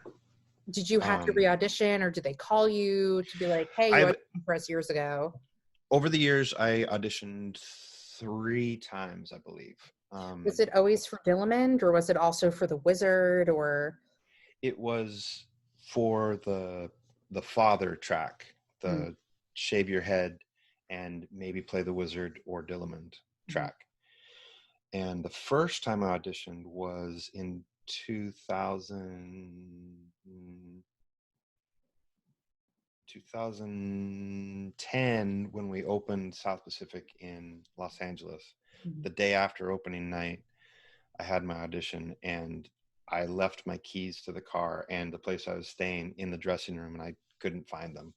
So I had Anderson Davis drove me to a hotel right near the place that we would audition, and I got a room there. And I think that might have been the night that I almost walked up the stairs into Paris Hilton's butt, because she was at the top of the stairs. And it was was she like, oh my God, that's so fine, thank you to that? That was actually exactly what she said. That was like a recording. Thank you so much. Did you watch the Paris Hilton documentary on YouTube? Because I did. No. She's not as, there's a lot that happened to her in her youth, but like the Paris Hilton that we know in the media is like a persona she puts on. And she's not really like that. Which I could buy that. Yeah. And she's like in her closet, she's like, I have all these shoes, like I don't even wear them. Like I'd rather just be in a pair of sweats. Okay. Anyway, so you almost bumped into Paris Hilton's butt. Yeah. And then got up the next day and went in to sing and audition for that part. And part of that audition material that they send you is the little bit of the witch's father at the beginning of the show, where it's obscene, it's a baby is unnaturally green. Well, it's the because it's out of my sight, but like higher. When he's saying goodbye to her. Oh yeah. When they I know exactly what you're talking about. That part. And so that's part of the thing. And I went to go singing out of my sight. And I believe it was Lisa, the associate, who, when I got done, I think I read the Dillamond scened. Well, I can't speak English that well, which I'm sure you've slowly learned throughout this time we've been chatting. Yeah. So did the audition, and long story short, didn't make it. And then the second time was the day that I had my audition for War Horse, where I had like no time to get from Lincoln Center down to Telsey. And interestingly enough, the guy that got cast in Wicked as the witch's father joined the tour and was still out there when I joined in as Dillamond years later. Interesting. And he's actually still in that position. So yeah, the twice for the witch's father in the covers, and then the third time somebody had told me that there was an opening for Dillamond out on the road, and I asked, could I get in for that? And agent says like, no, I don't think so. I think they're looking for something different. Well, what? And I had seen the breakdown that was the exact same thing for what I'd gone in for. And I think I was doing laundry in Astoria, and on the TV there was a Spanish language version of something like the Wizard of Oz themed children's show, and I took that as like fate. And then I had to head into the city, and was on the subway, went the wrong way, so I was in the Bronx, and I think I had to get off the subway onto a bus, and I stopped a fight from happening. And eventually made it down a little bit late to my audition, and we're just like, I broke up a fight, you guys. You should cast me as Dillamond. Well, Caesar, who was at Telsey then, as we were walking into the room, he's like, "Hey, you okay?" I was like, "Yeah, there was a thing on the bus," and and then we went in. So it might have been good that it took my mind off of actually auditioning. Do you have a go-to audition song? Or I have a couple that I've done a lot. I have a cut of Billy Joel, She's Got Away, that I would use for a lot. And I sing Elton John, I guess that's why I call it blues, a lot. That was like ironically, my first karaoke song. Wearing blue. Yeah, I guess that's why. There you go. I've sung that a whole lot. Mm-hmm. I can't ever say it. Calla Lily Lady from Two Gentlemen of Verona, the musical. I sing that a lot because saying that 10 times fast. Calla Lily Lady. No, I will not imagine that. Oh, I just did. Ugh. Yeah. I really like that one because it's fun and short and yeah. Tend to not want to sing anything very long because I get really self-conscious. So fast forward getting an audition for Les Mis and then getting to go in and sing all of the Javert stuff was just like, was this a audition for the revival they did? This was for the tour. I went in for the tour before the revival twice. You know, I just had an epiphany. I think you need to do Les Mis one day because that will be like the most full circle moment of your life.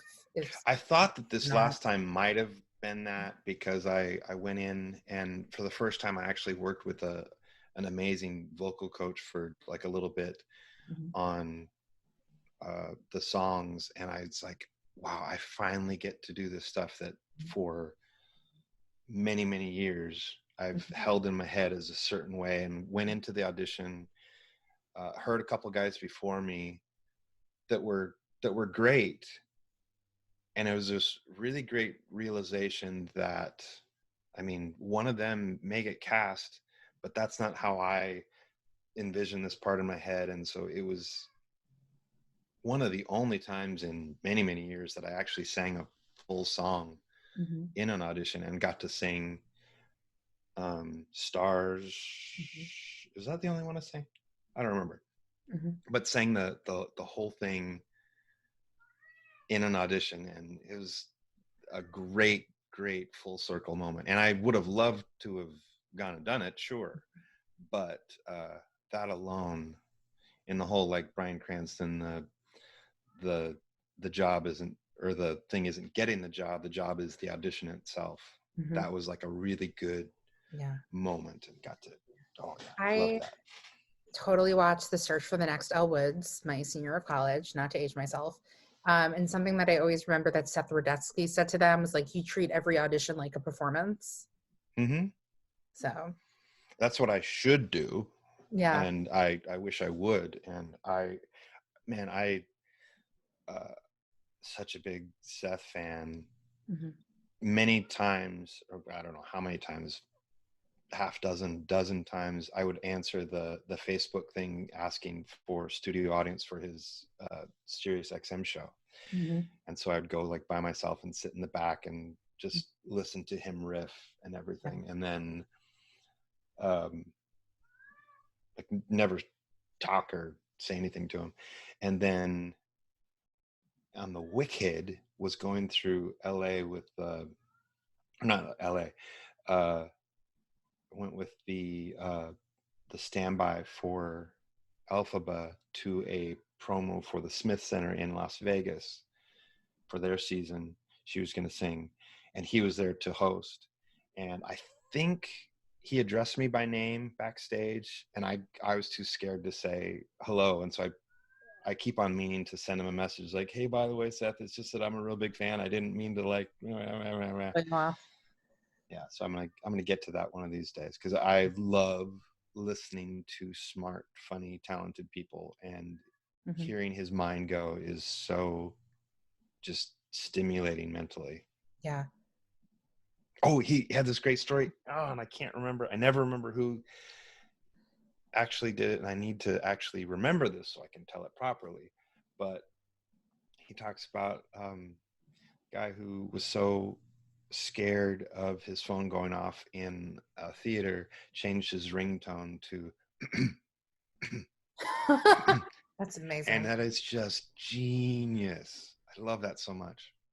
I have a very big thing about theater etiquette when I see a show, and it just drives me fucking nuts when people are like sitting next to you and their phone. Oh, I got a lot of text messages. Hold on.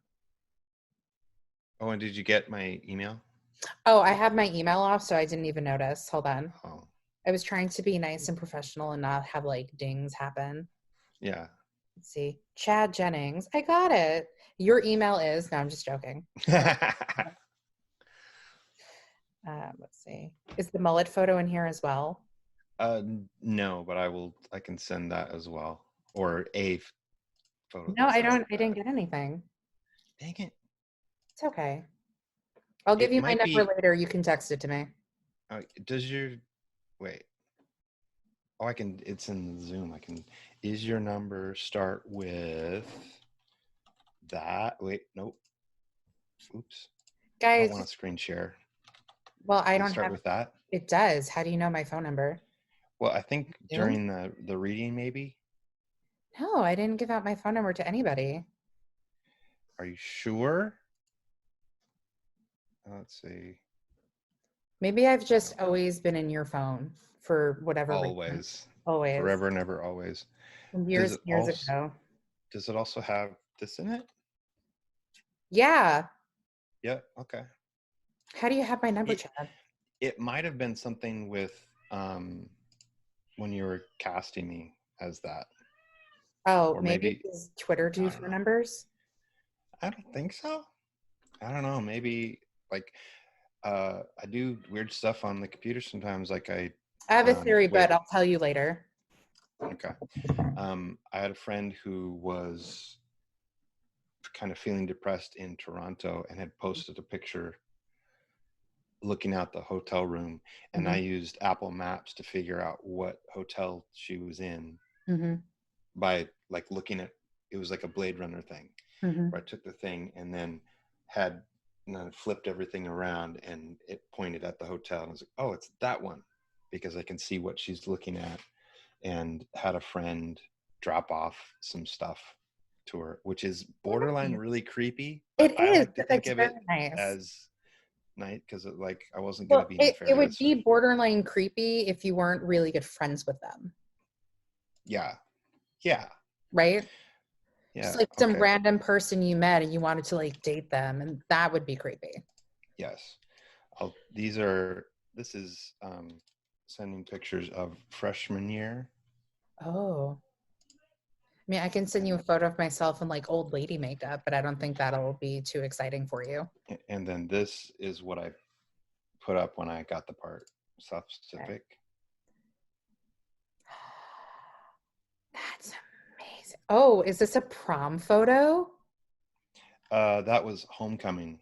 In 1989. Chad, this mullet is fantastic. Thank you so much for that. Yeah, sure. Let me save you in my contacts. And I'll see if I have. Guys, if you're listening to the podcast, just talk amongst yourselves while we just like look at photos of Chad. Oh, this was college. My first year of college. Hold on. I'm typing you into my phone. Okay. Boom, saved. You know what? I think I might make this photo your contact photo.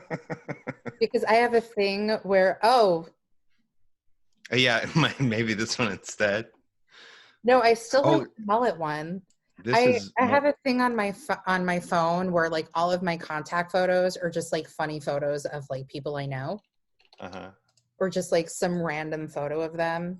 Here has more of the mullet.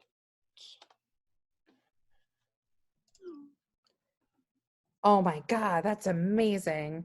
I think I'm just going to call you Mullet Chad. Oh, you could. But now you have like a different mullet going on now because it's in like beard form. Beard mullet, a bullet. Yes, a bullet. You have a bullet happening. I was going to say it's very like goat-esque. Mm-hmm.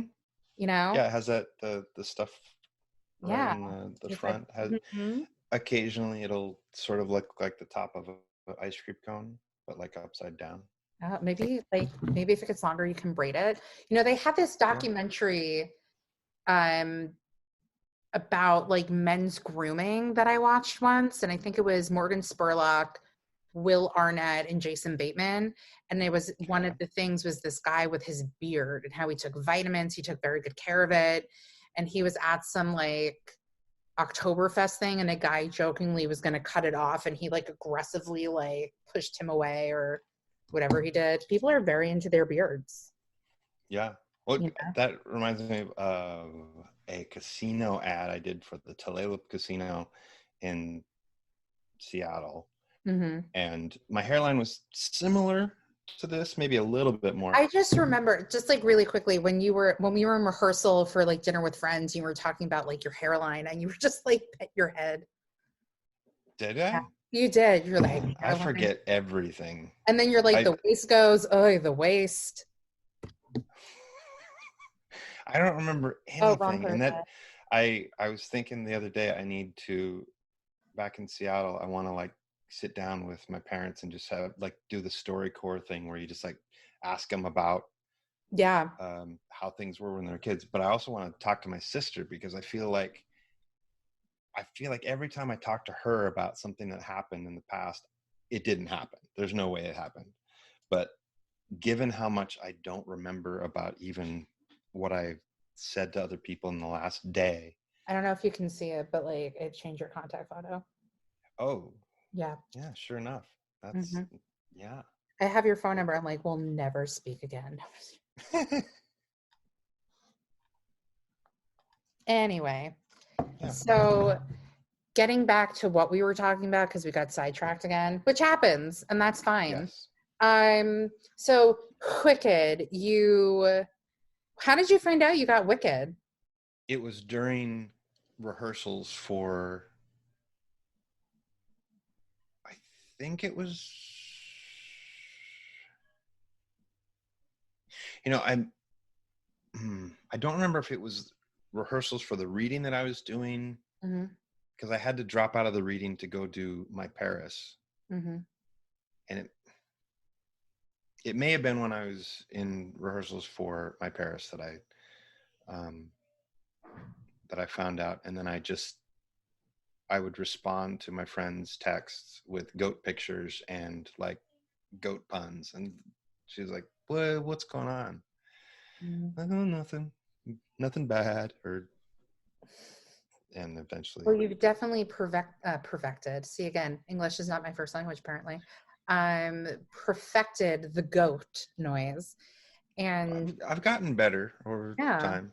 A lot of practice. Yeah. How long were you in the Wicked? I mean, you're still in the Wicked family, but how long were you like in Wicked performing as Dillamond, tour Broadway and tour again? Like 3.5 years. Oh, wow. Yeah. Is there an opportunity for you to ever go back if they ask, or? I mean, if they'd ask, for sure. But I feel like a lot of people somehow end up going back to Wicked somehow. I think more so with like Alphabas and Glindas, but I don't really know about like Dillamond. Well, there's like other people. The gentleman that went in for the tour after me had done it a whole bunch of different times, or like the Wizards. Yeah, you'll get people to go back and have stints here and there, and I would absolutely go back. Being in the show gave me even a better appreciation for it. How is touring? Sorry that I keep interrupting. Sure. How is touring with Wicked different than touring with Warhorse and South Pacific? Because I know earlier you spoke about different tiers. So what was it like with Wicked? A couple very like just basic differences are, in addition to your luggage that you would take from city to city, we had a trunk that was larger than the other two tours, so you had more things. Because of the size of the set, there would be an additional day between cities, whereas South Pacific, or in particular the year 2 of Warhorse, where it was mostly 1 week stops, we'd get done with the show on Sunday, and then Monday would be travel day, and we'd go and have a show Tuesday night. With Wicked, it would be Wednesday night, and so it was a tremendous boon in that case for at least the acting company. They would have this crazy schedule still and working their butts off. Yeah. So that was the biggest difference. The fact that Wicked is such a big show, a big beast of a show, was different because you'd rarely have an audience that wasn't at or near capacity. Yeah. A much younger audience generally than for Warhorse or South Pacific. Yeah, I feel like your cat is very excited. I was just gonna say, can you hear the cat? Yeah. It's at 5 o'clock he gets fed, and so at about 3:30 he starts meowing. Yeah. So we're here at the 3:46. I don't even know how long. I feel like we've been talking for like 2 hours, but that's fine. Time flies when you have a great time. Yeah. So was there what was your favorite city to tour or like to visit on tour? Do you have one? It would other than Tokyo. Yeah, Tokyo is amazing. There's a few different ones that would stick out for me, and pretty much every city, again, in that shirtless audition sort of thing where you find the love, you find the special thing about any particular venue or city. But it was really great to tour through Seattle. And each of those times where I'd go through, I never got to do it with Wicked. I joined the tour right after it was in Seattle and left before they went back. Because years ago I had worked merch for Wicked when it came through as a temp job. And so I really wanted to go in and actually be in the show then. So that one's great. Like San Francisco, Vancouver, BC, Toronto was great. Denver, Fayetteville, Arkansas. So many places. Like there's this great restaurant in Columbus, Ohio, where we go all the time after the show, the Tip Top. And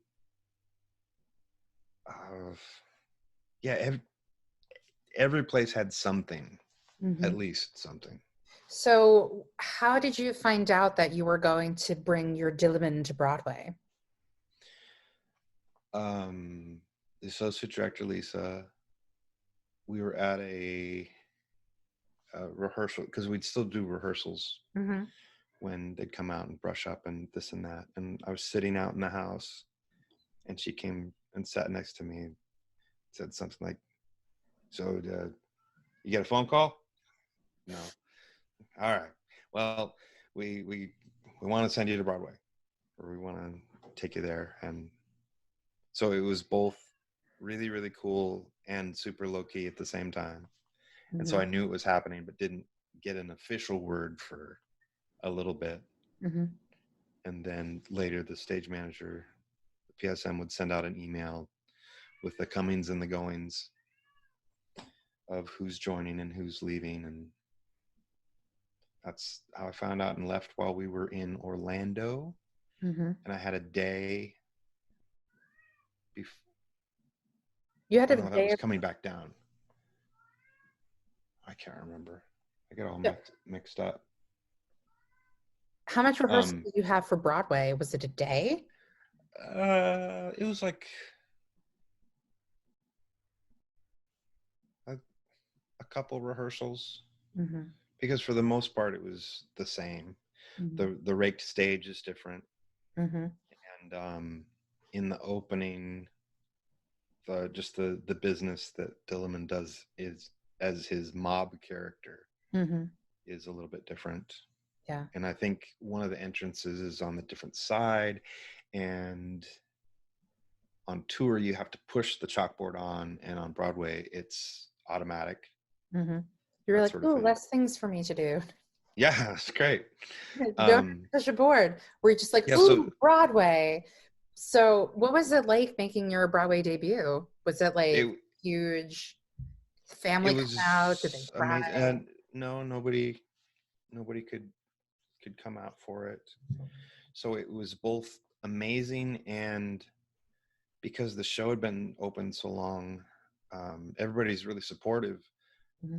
But in some ways, it's just a job. It's just another day at the office. Mm-hmm. And so it was this great, like, I did it. And then the next day, you think, oh, I did it. In the same way that when I learned how to water ski, this is obscure, in Montana, I got up on 2 water skis. It'd take me a couple times, and I pulled myself up, and I'm going behind the boat, and I thought to myself in this exact same tone, I said, I'm water skiing. And my mind looked forward to like how much time it would take to, I don't know, learn how to do the slaloms and the jumps and the this and the that. And I just let go and fell into the water. So it was, that sort of feeling, but not near that same sort of like downside of it. Yeah. But it was very exciting.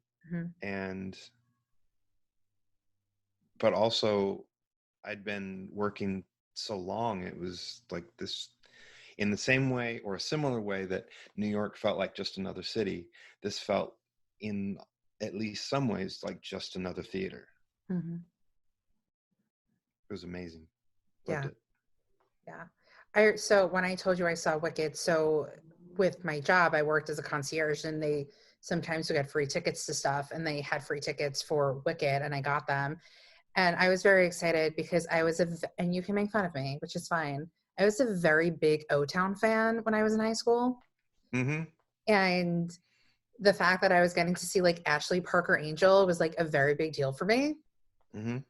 And I remember when, like, I told you I saw it with my family, like at the end, my sister's taking photos of the curtain call and she kept screaming out, "Liquid Dreams." But she wasn't even the O-Town fan, and I was. Like, Yeah. my wall was just covered with O-Town posters, just like plastered with O-Town. And then my campus, we would actually celebrate Ashley Parker Angel's birthday. Oh yeah. Like on the campus for 2 years. He's a great guy. Super nice. Yeah. Super genuine. Yeah, I remember like I didn't see him at Hairspray, but like my friends and I like went to the stage door, and he was super nice, and he like signed my O-Town CD. He's like, "Oh," like he said something, or like, "Oh, we're like old friends," or something, because I had like the O-Town CD. Mm-hmm. He was like, "Yeah." Mm-hmm. Yeah, he's super cool, dude. Yeah. I just say like your cast that you had was fucking fantastic. Like everyone was great. And then I went to see Wicked a little time later, and I'm like, not as good as the other one. Just saying.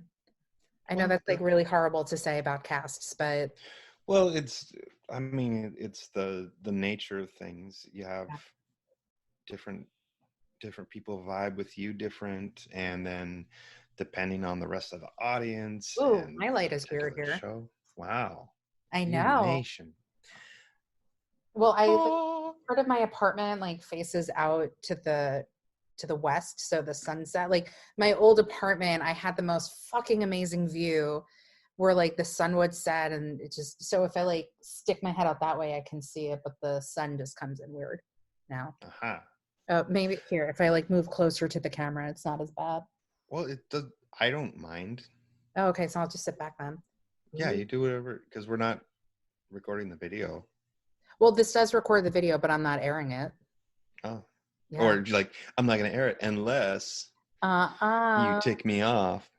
Wink, wink. Well, yeah.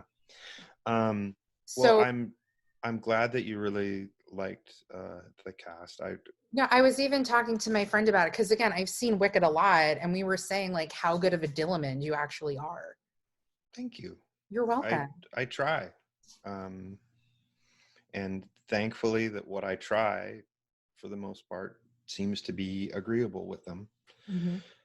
And yeah, I dig him, his Yeah. character, and it's a challenge each and every performance for various reasons, one of which is eating paper. Yeah. Is it rice paper? What did you actually eat?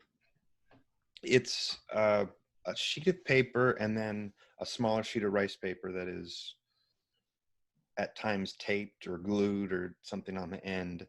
And in theory, I'm supposed to unwrap it with my hoof hands and take a bite. And occasionally, particularly early on, my mouth was really dry, and so it caused problems. Or maybe one of the hairs from the wig would get into my mouth, and part of the rice paper would wrap around that, and it would sort of just like dangle in the back of my throat as I'm choking, trying to sing with Elphaba right there.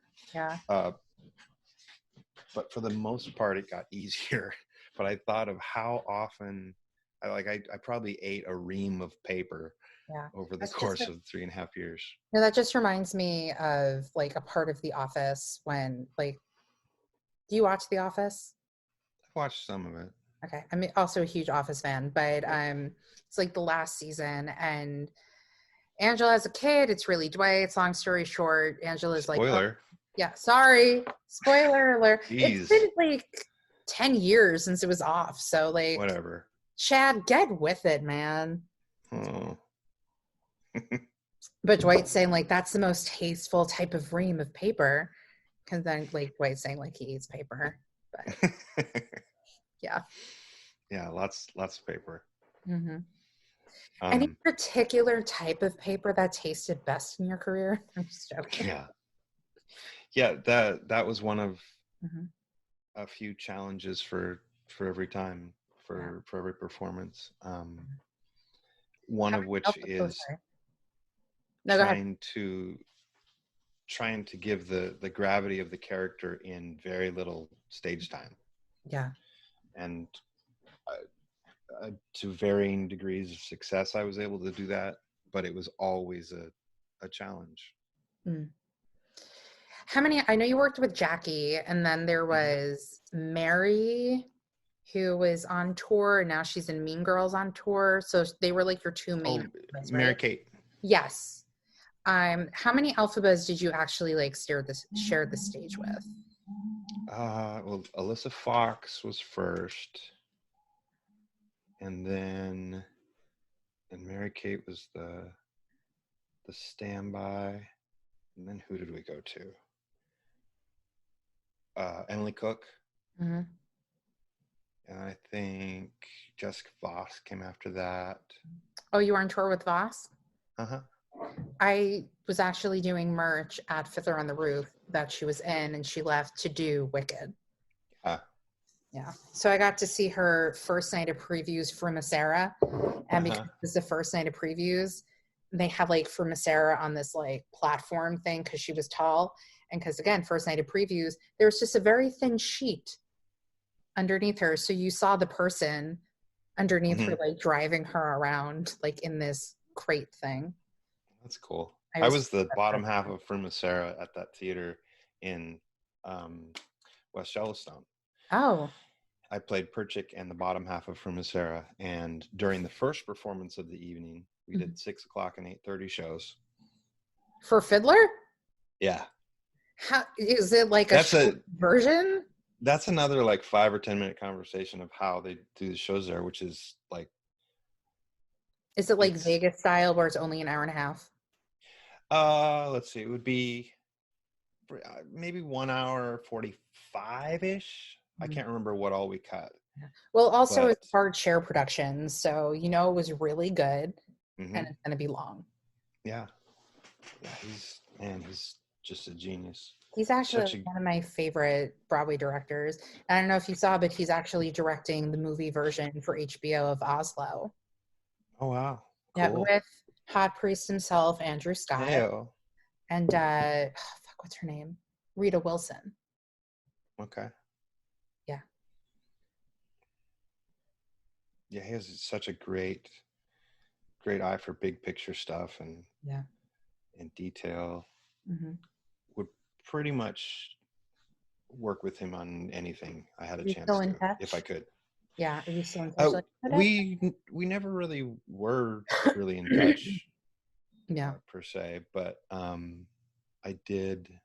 auditioned for Mockingbird as a replacement for that beginning of last year, or maybe before then. Whenever I did, I had a really good audition for him, and I got done, and he said, Chad, I don't remember you being such a good actor. I laughed. Really great, cast me. But I went in, and we'd never spoken too much because we just never had cause to. But I went in for the audition, and he got up and he gave me a big old hug, and it was cool. I actually forgot I saw Mockingbird until you said Mockingbird. I'm like, oh yeah, I did see that. Yeah, I saw it with the original cast like right after New Year's, and where you were able to get like cheap tickets on Today Tick. And there was a very slender pole in front of me, but the seats were great. It was I sat, I think, something like I sat in like the front row and needed to angle my head in between the stool where the musician was sitting and his leg to see some of the stuff. Yeah. But I loved it. It reminded me of the experience with South Pacific in how cinematic he would direct the show. Here's the thing. So I went to see My Fair Lady, and I was sitting all the way on the side. I'm like, oh, it's Lincoln Center. It's a bar chair show. Like, these seats are going to be fine. It was partial view because you had like Higgins' house come out to like the front of the stage, and you missed so much of what happens. Anyway, but that was my only like qualm with like My Fair Lady. But then I saw My Fair Lady with like Laura Benanti when like she first went into it. My friend and I sat in like the loge, which the loge isn't that bad no matter where you sit. Well, depending. Yeah, that's my Vivian Beaumont stuff. So Wicked. So Wicked, you go back. When do you end up doing Hillary and Clinton, and what was that audition process like? That was I finished the second tour contract in 2019, end of February. That's when me and Jackie and Kara were done, and I flew home. I was around for about a week because I was waiting. I really wanted to take a sleeper car train from Salt Lake up to Seattle, and there was snowstorms, whatever. So that kept getting put off, and I eventually got a flight. And when I landed in Seattle, a friend had said they'd seen that they were looking for somebody to cover. I can't remember if I'd gone in for it or heard about it before, but landed, and I got as far up as University of Washington waiting for my dad to pick me up, and emailed the agents that said, hey, could we get put in for this? And then I did what I don't really do, and I sent an email to Joe Mantello, and primarily was, hey, thanks for Wicked. It was such a great time working with you, working for you, this and that. And then also, hey, I hear that you need this cover for this show coming up. If possible, I would love to be considered for it. And he emailed back a few hours later and said, oh, hey, thanks, blah, blah, blah. Oh, no, I'd commented on Glass Menagerie because I'd loved it so much. And he said, thanks for that. And, hey, yeah, I'll talk to casting. We'll see if we can take a look at your stuff. And then I get back to my parents' house, or my sister's house, and a couple hours later get an email from the casting director that said, yeah, we could see you tomorrow at such and such time. And so then I'd been home for about an hour, and I grabbed my backpack and I drove to the airport and said, I need a one-way ticket to New York. And auditioned the next day. And I went in, and the casting director said, oh, we could have taken a tape. You didn't have to come in. But you should have been like, that's how much dedication I have for this. Yeah. Well, I mean, it's one of those moments where you don't want to have any regret going back to the South Pacific thing. If you don't go, will you regret it? Yeah. So I went, and then I think that's how it was. I had shipped my luggage home from Salt Lake, had flown home, got there on Monday, flew to New York on a Tuesday, flew back to Seattle really early Wednesday morning, and then got a call that said I got the offer just as my mom had got to my sister's place and said, "Hey, Mom, I got a job, and it starts on Friday." So Wednesday was that, and then Thursday it was a downpour, and I had to drive to Redmond, Washington, which is like half an hour from where my sister was living, to get my trunk from tour. Was it just my trunk? Maybe it was just my trunk. So I had to go to get my stuff from tour so I could get some of it to go back to New York, and got that together and packed overnight, flew in a red eye.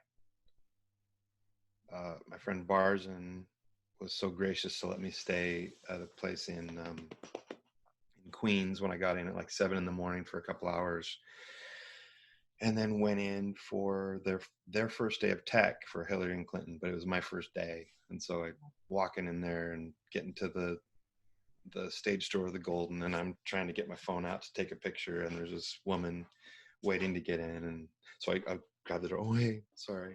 And it's Laurie Metcalf, as I'm holding up Laurie Metcalf going to work because I'm trying to figure out how to take a picture of the yellow door.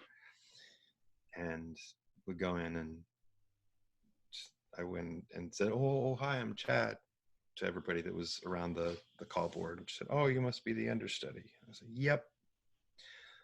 It was a very weird experience to come in at that point of things because they'd been working together for like a month. It was so wonderful to see, like, everybody involved was so very nice and very talented. Loved it. But that was the extent of the audition process for me, was like emailing on a Monday, going in on Tuesday to be videoed, Wednesday getting the call, and starting on Friday. That's insane, but like amazing.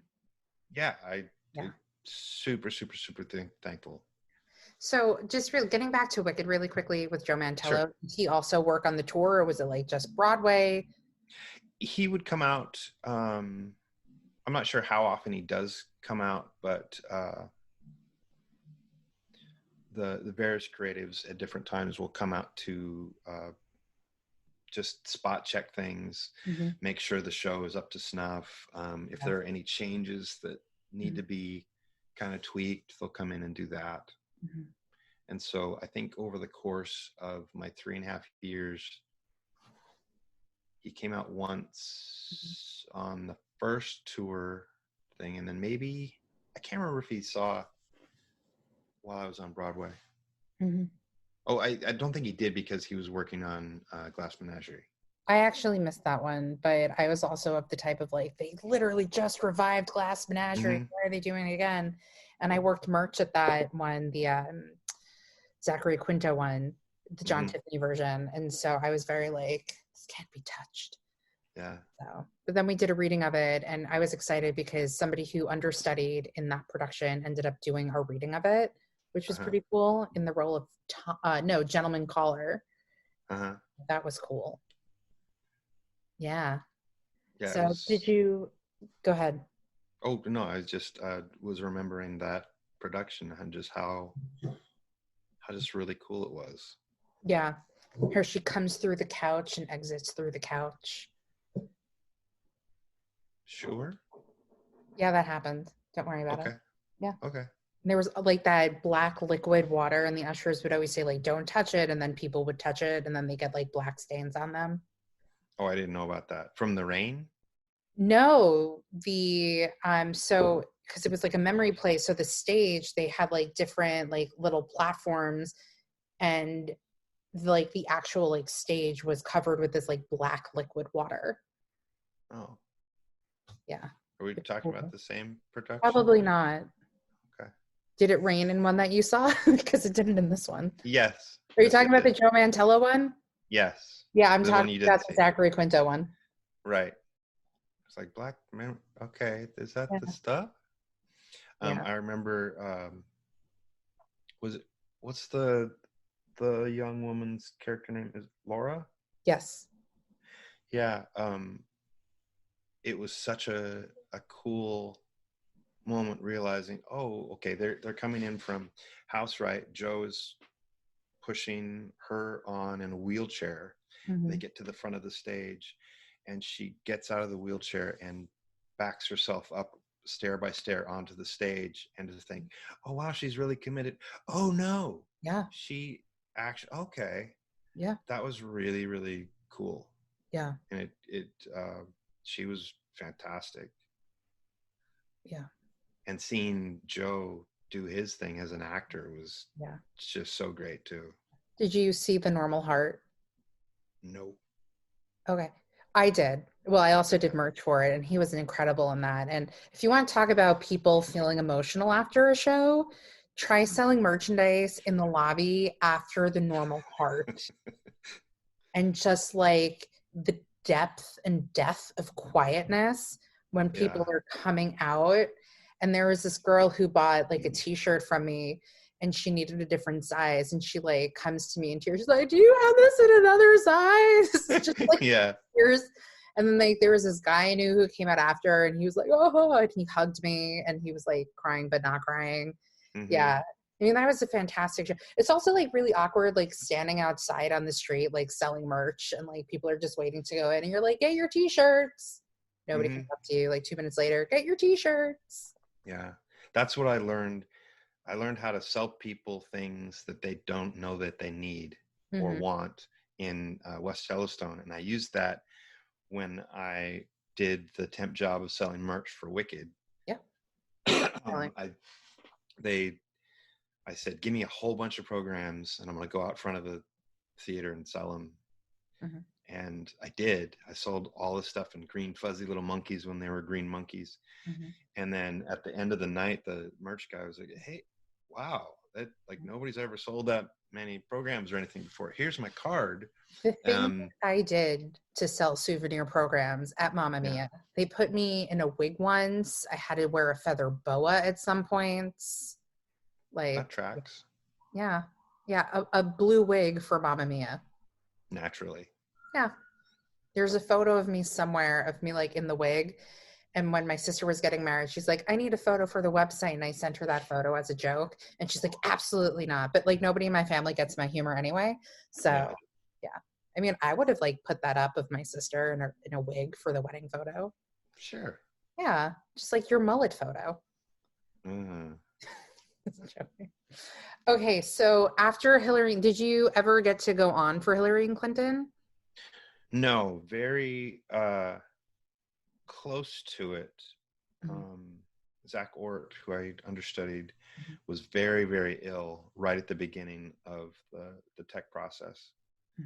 And he had to go lay down, and it was like day 2 for me. And it's a thing where I should have been full out and had my stuff. I should have spent like 12 hours memorizing stuff, so then I could just jump up and be like, yes, Lori, I can do this scene right here. But I went up with my binder to do the scene, and Joe was like, no, let's just skip it.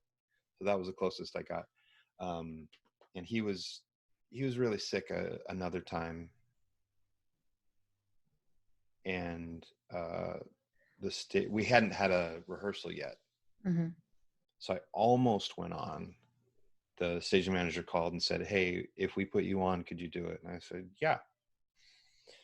But instead, between shows, myself and Lori's understudy worked on some stuff with the stage manager. So didn't get to go on, but had some good rehearsal work with the rest of the understudy cast, and just being there, seeing the work every night was really, oh man, it was cool. You were and sorry, another like a whole other full circle thing. When I first came to New York and saw Ragtime and this and that, saw Art with Victor Garber and Alfred Molina and Alan Alda, which was at the Golden. And one of the nights, Victor Garber and Alfred Molina came to see Hillary and Clinton, and so they came to say hi to Laurie and John. And on the way out, I got the courage to go up and hey, just want to let you know I saw you guys in the show, and it's one of the reasons that I'm an actor. Blah blah blah blah blah, and then backed out because I get really nervous. But it was nice. Shook both their hands. I can only. What were you like in front of Laurie Metcalf and John Lithgow then? I mean, like faking that I was comfortable, but it just in the way of like, they're amazingly talented, wonderful people, but they treat you like a person and you treat them like a person. Yeah.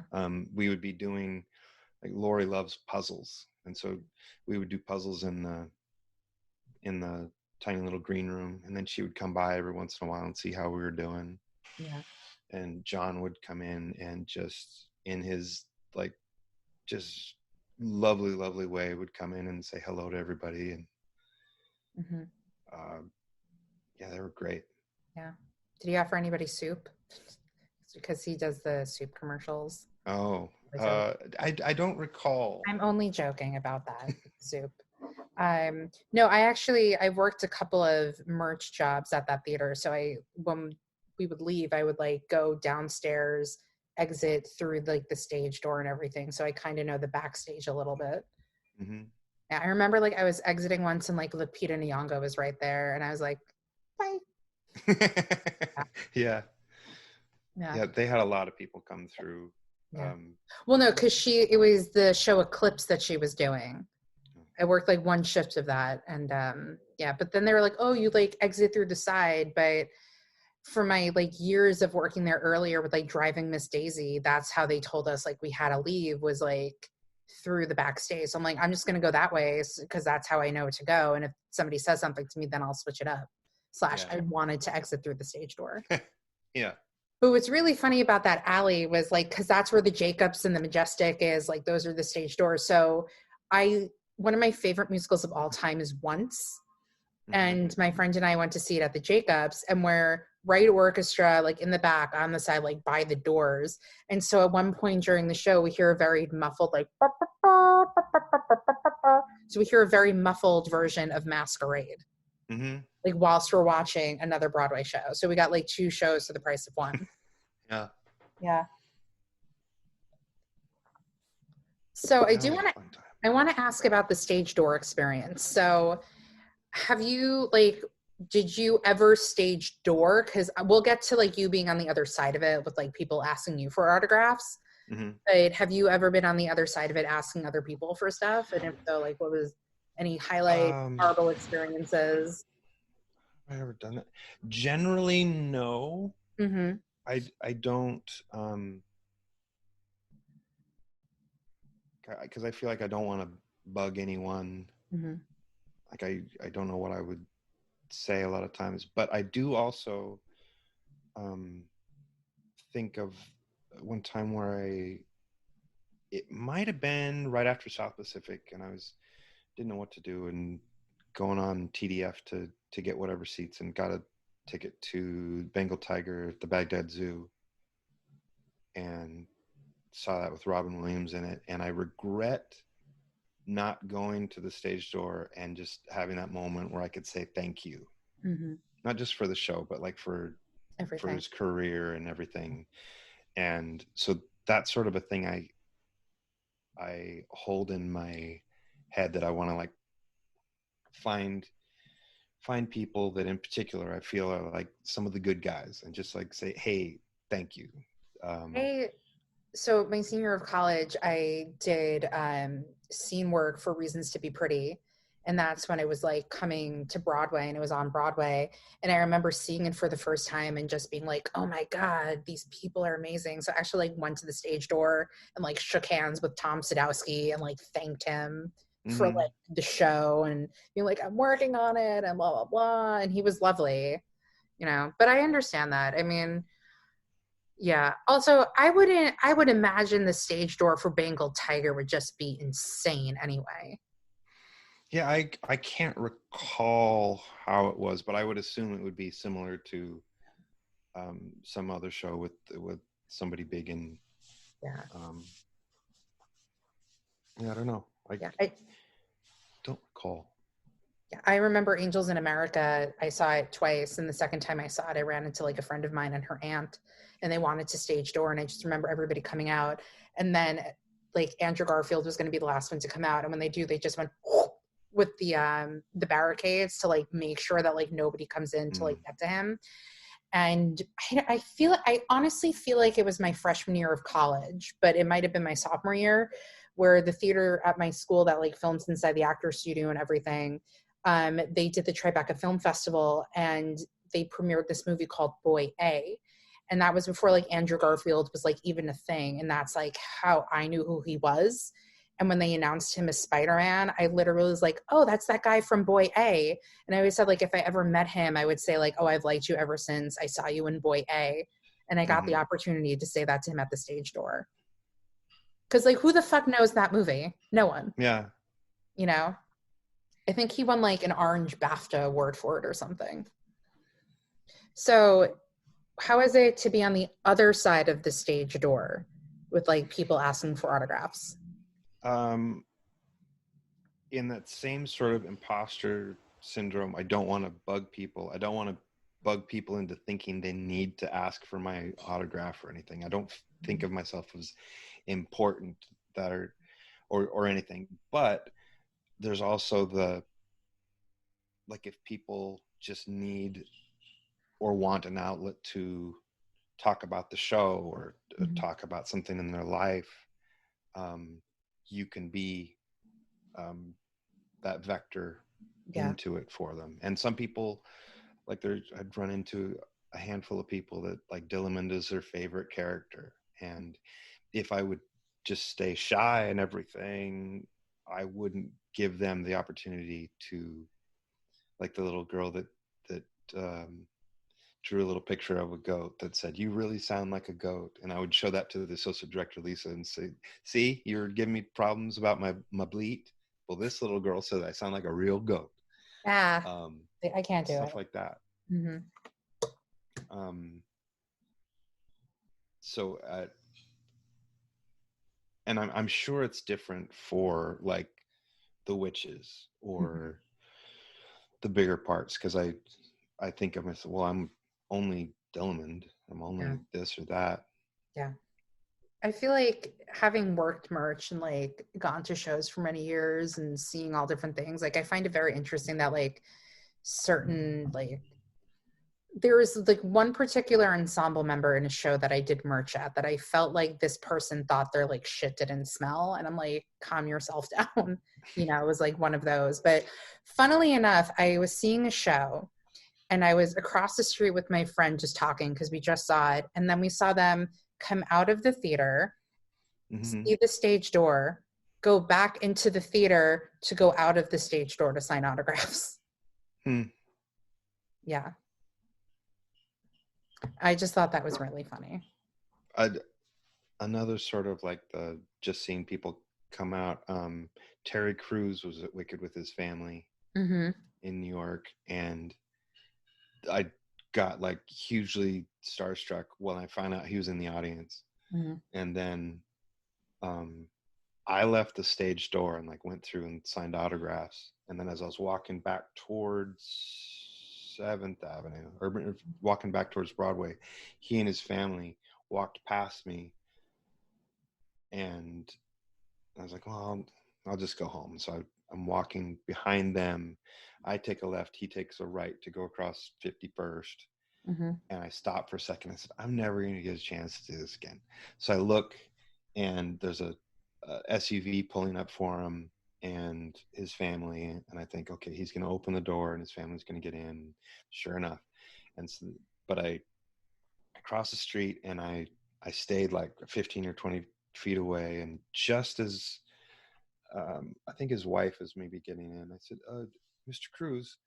And he kind of like shot me a look and like shake a head. And I got off the gumption. I said, Mr. Cruz, I just wanted to say thank you for coming to the show. I played Dr. Dillamond. I was blah, blah, blah, blah, and just like diarrhea of the mouth, trying to be like, oh, I just think you're like real big fan, blah, blah, blah, blah, blah. And he turned and big old smile and shook my hand. And I was like, it just made Christmas for me. It was awesome. But it was this weird juxtaposition of, I was just in the show and people were outside waiting to get my autograph as I crossed paths with him. And I just wanted to say thank you to him to get his. Yeah. Yeah, it was fun. So thanks, Terry Crews. Yeah. I'm sorry for bugging you. I hope I didn't bug like, your family. His peck dances whilst you were there? I was too just like starstruck. I don't know. He probably did. Yeah. So what happens after Hillary and Clinton? That. Perfect. That's exactly what happened. When was that? That was last summer.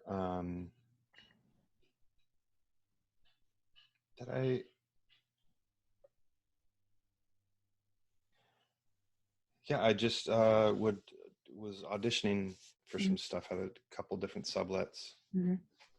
How did you get Money Monster? That was a random audition from my agents. They sent me in, and I had never auditioned for a movie, I don't think, or maybe once in Seattle, but whatever. So I had never done it before, didn't know what to do, and so I was checking online like tips on how to audition, and I got my little sides. I retyped them out and then tried to make myself remember that in like TV and film, if you move your eyes like just barely anything at all, it seems like a huge move, as opposed to stage where went in, sat in this casting office. One other guy came through, got up.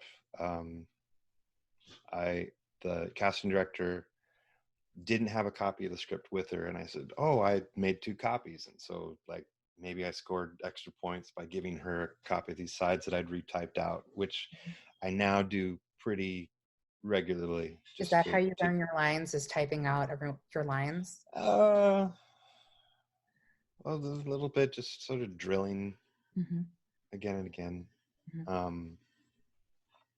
Yeah, run over a page multiple times. So yeah, gave a copy of the script to the cast director, said my couple little lines, did my little eye looks a little bit, and then got cast. And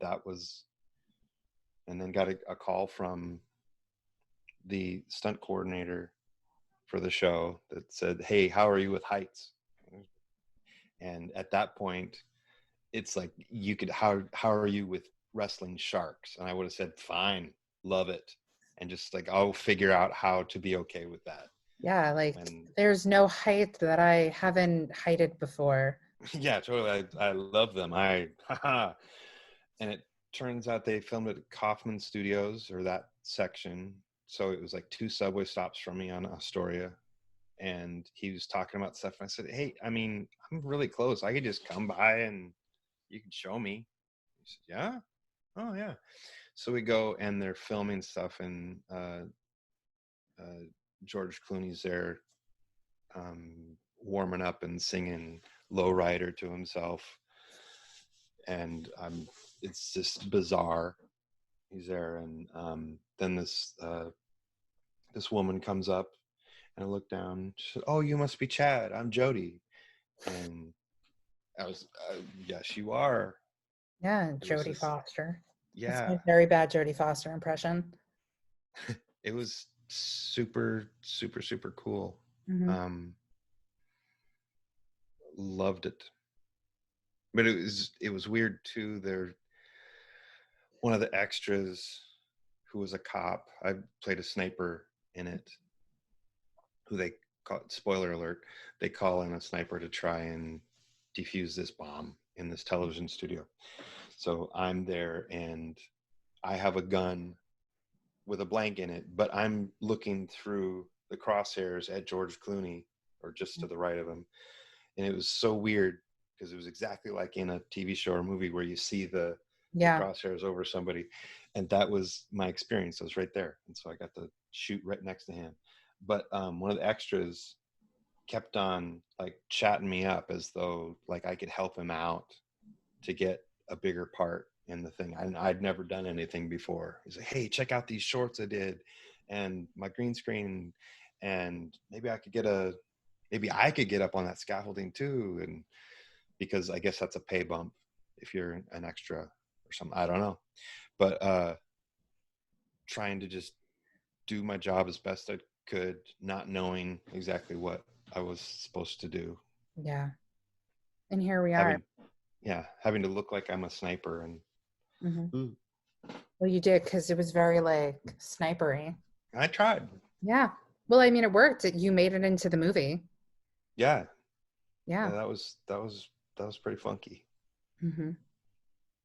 Yeah. I'd like to do more of that. Listen, maybe you will. Who knows? You have Jackie Burns's agents now. Yes. Yeah. Well, I did a little bit thing for a Billy Crystal movie last year. And that was really fun. Do you have any lines or anything in it? Yes, like one line. Did it come out? Is it out? No, it's not out yet. Oh, I'm like, great. Now I have to watch it. Yeah, Billy Crystal and Tiffany Haddish. Yes. Yeah, I have feelings about certain things about Tiffany Haddish that she's, anyway.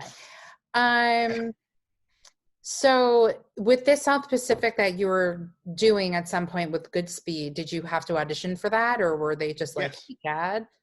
Yeah, it's just an appointment I got through agents and went in, and Rob, the director, I went in, and I love the character of Billis, and I loved working on it for the tour. I loved the take that Danny Burstein, I loved watching his, and I loved Matt Saldivar's and Tim Gillan's and Jensen's.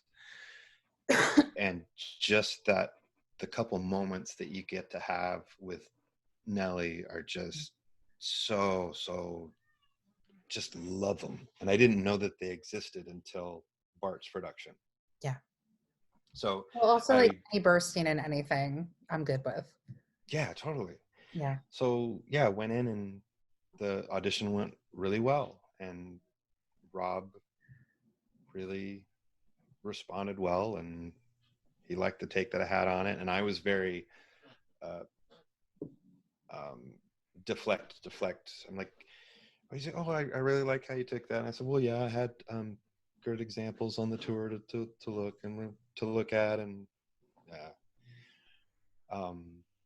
and fast forward a couple days, and they said, okay, yeah, we're going to do this in March.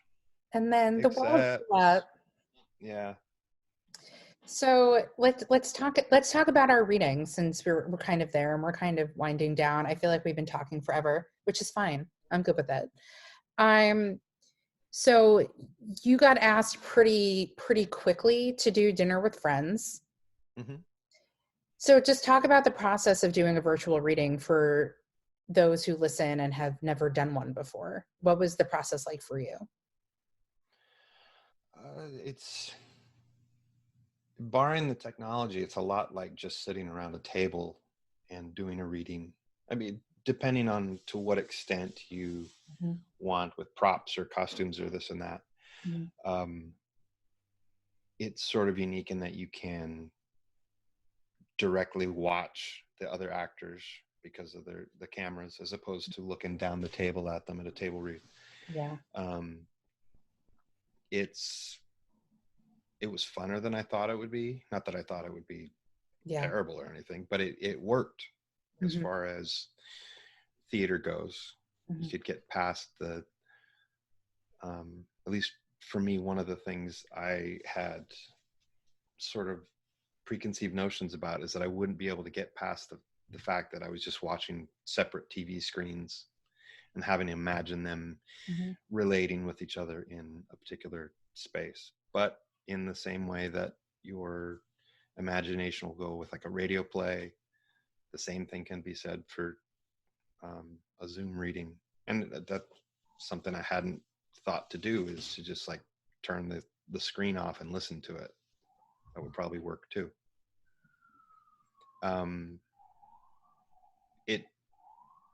It was a quick process as far as not a whole lot of hours involved. Maybe the biggest challenge would be trying to make sure to look at the camera as opposed to reading the script. Yeah. I also live facing kind of 8th Avenue, so you're going to hear some like fire trucks and everything happening. Oh, I'm used to that. That's why I got these headphones, was when I was Well, on again, that's why I tried to put the headphones on and you said I sounded like a robot, so I took them off. It's fine. So you were saying, I'm sorry. The reading, it was great fun to, I wasn't familiar with the piece. And so now it's your favorite play ever. Yeah, well, it is my favorite part of all time. Yeah, exactly. And getting to work with Jackie Burns again. Oh yeah, I would love to work with Jackie again in a show, or whether that be at stage or TV or whatever. I'm just saying, she's so fun. You can think of another reading to do with her. Yeah. I have to admit, I have yet to see the A Murder Party that they did. I haven't seen it either. I'm just poor and I don't want to give money to things. Oh, that too. I'm unemployed. I'm like, do I want to spend this much money on this murder party, or do I want to eat food?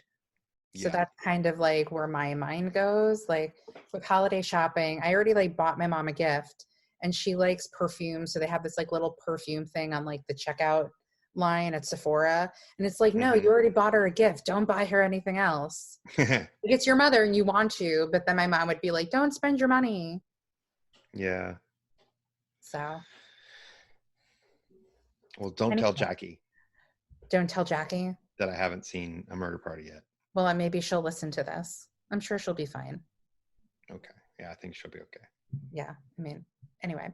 So let's talk about, we already just like went over like your favorite roles that you've played. Do you have any dream roles that you want to do? Or maybe even like dream shows other than we were talking a little bit about Great Comet, and I was asking Nick if he had any footage of him, and he said, I would love to see you do Pierre. And I hadn't even thought of that. And it feels, I'm kind of, you know what, Chad, I'm kind of obsessed with that idea now. Yeah, as you as Pierre. As long as you do like the Groban hands. Okay. So when Groban sings, I do a really good Josh Groban impression, which I'm not going to do on the podcast, but I know when he sings another time. We have each other's phone numbers now, so maybe I'll just send you a random video of me singing as Josh Groban. I'm not going to, but he just like puts his hands up like this when he sings.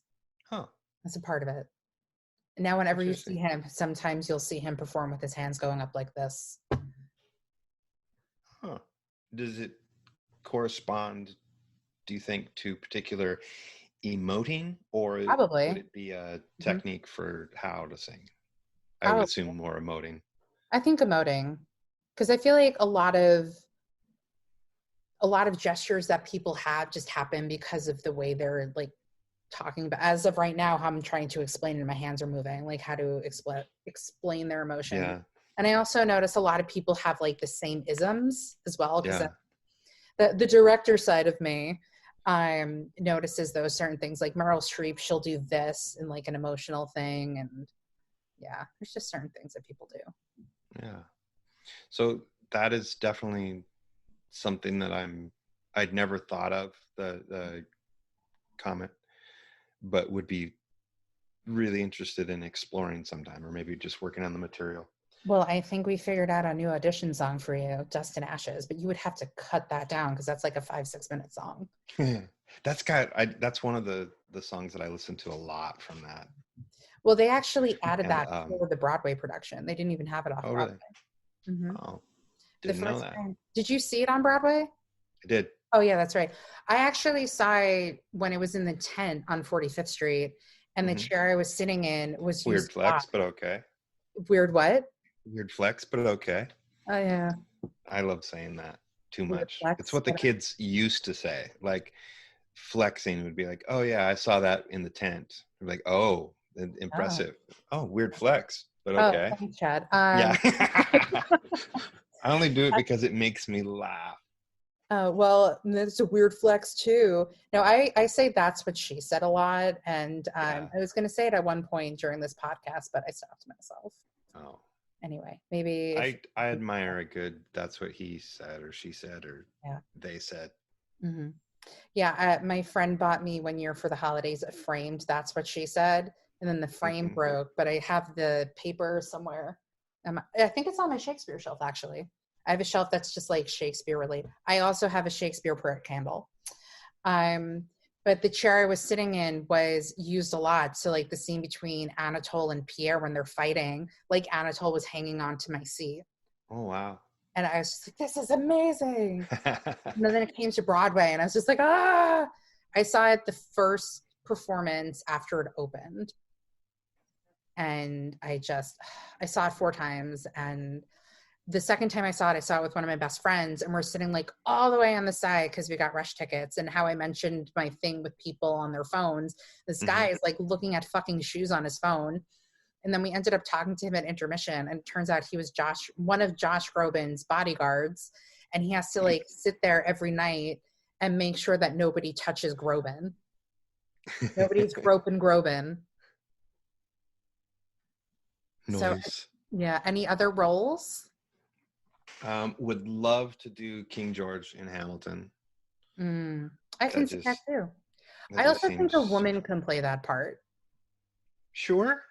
I think so. I mean, fine. Okay. Not to take it away from you, Chad. No, just that's fine. Fine. Fine. Whatever. Okay. I also, did you see American Idiot when it was on Broadway? Yes. So my company had merch for that. And I said to a former merch manager, I said, I think a woman could play St. Jimmy. And he goes, are you saying that Johnny's effeminate? I was like, no, I just think a woman can play the role. And she's like, well, because St. Jimmy is really Johnny. And I'm like, okay. Cut to like, they had Melissa Etheridge do the part. Yeah. So. Yeah, okay. Yeah. It worked. What else? I'd like to be a dad someday. So that'd be a dream role. Oh, that's so cute.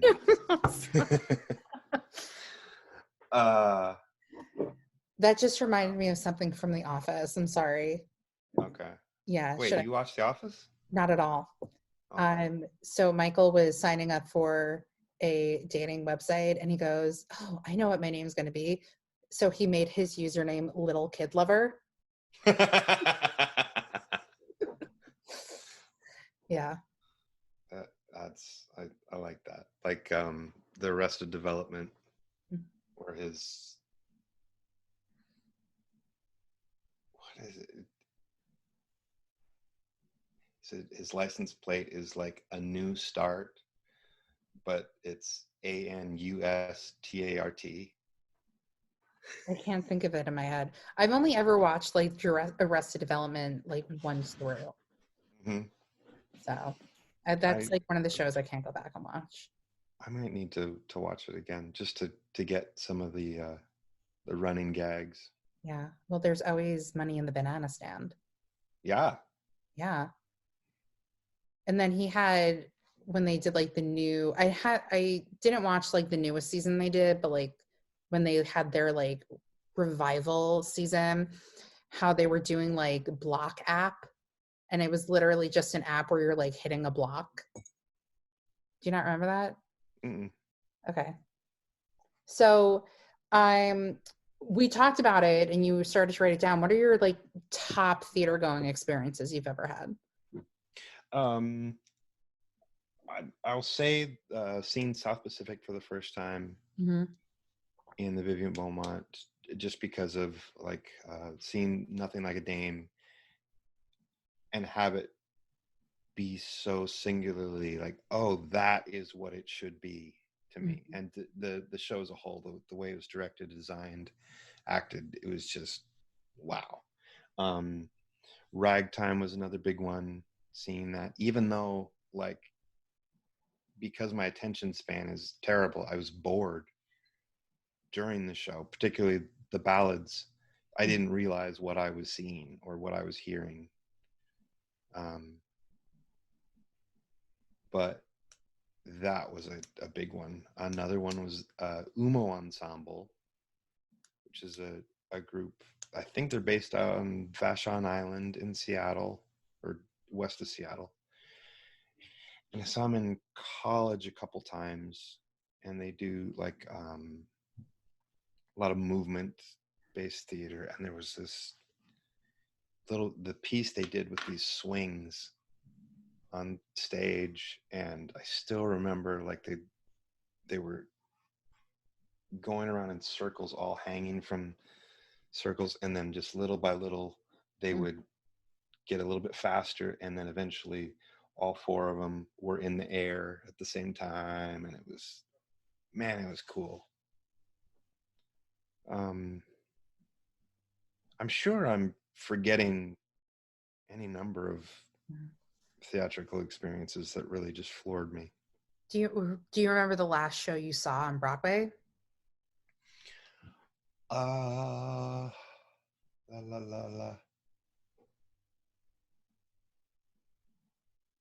don't recall offhand. I'd have to check my email to see. I know I saw the last Avenue Q.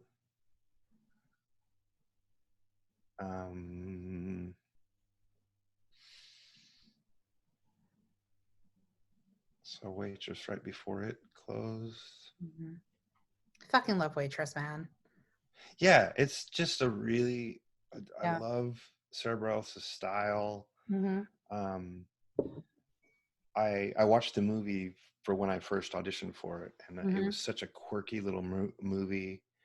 Friggin' loved the Ogie character. Yeah, I actually, this is my like huge rack of DVDs, and I actually have the DVDs somewhere there. Great movie. What? I'm sure I saw something through. I saw Ferryman. Oh my God, that's one of my most favorite things I've ever seen. I saw it twice. It was cool. And a guy friend of mine and I went to see it, and like afterwards we were still losing our shit. And even to this day, like one of my dreams is to play Catherine Kearney in it. And I'm working on my Irish accent. It's not that bad. I can do a really good Saoirse Ronan, but yeah, that show is so fucking good. Yeah, and wow, does it ever ramp up right there at the end? Yeah. My friends and I like saw it like left orchestra towards the back. And when I saw it again, I made sure that I got like a really good seat. And of course there's like this super tall guy in front of me. So I'm kind of having to like maneuver around him to like see the show. What the heck did I can't think of what else I might have seen. You know what? It's fine. Don't worry about it. It'll come to you later. I'm worrying. Oh no. Well, let's talk about other things. So where do you actually see the future of theater? We're gonna get like really into it now. The future of it. I'm interested as far as the money side of things, given like ticket prices seem to be just like ever climbing. Well, here's my thing about that, just to like put my 2 cents in. So because theater has been closed for so long, once they reopen, when everything is safe, what is the ticket prices going to be after the pandemic? Yeah, like how much will they have to mark stuff down to convince people to get into a theater again? Yeah. Or like how much they're going to charge just so they can make money off of whatever. Yeah, because in a lot of ways, like restaurants can't survive at half capacity. A lot of shows couldn't. Yeah. So you close them down. Yeah.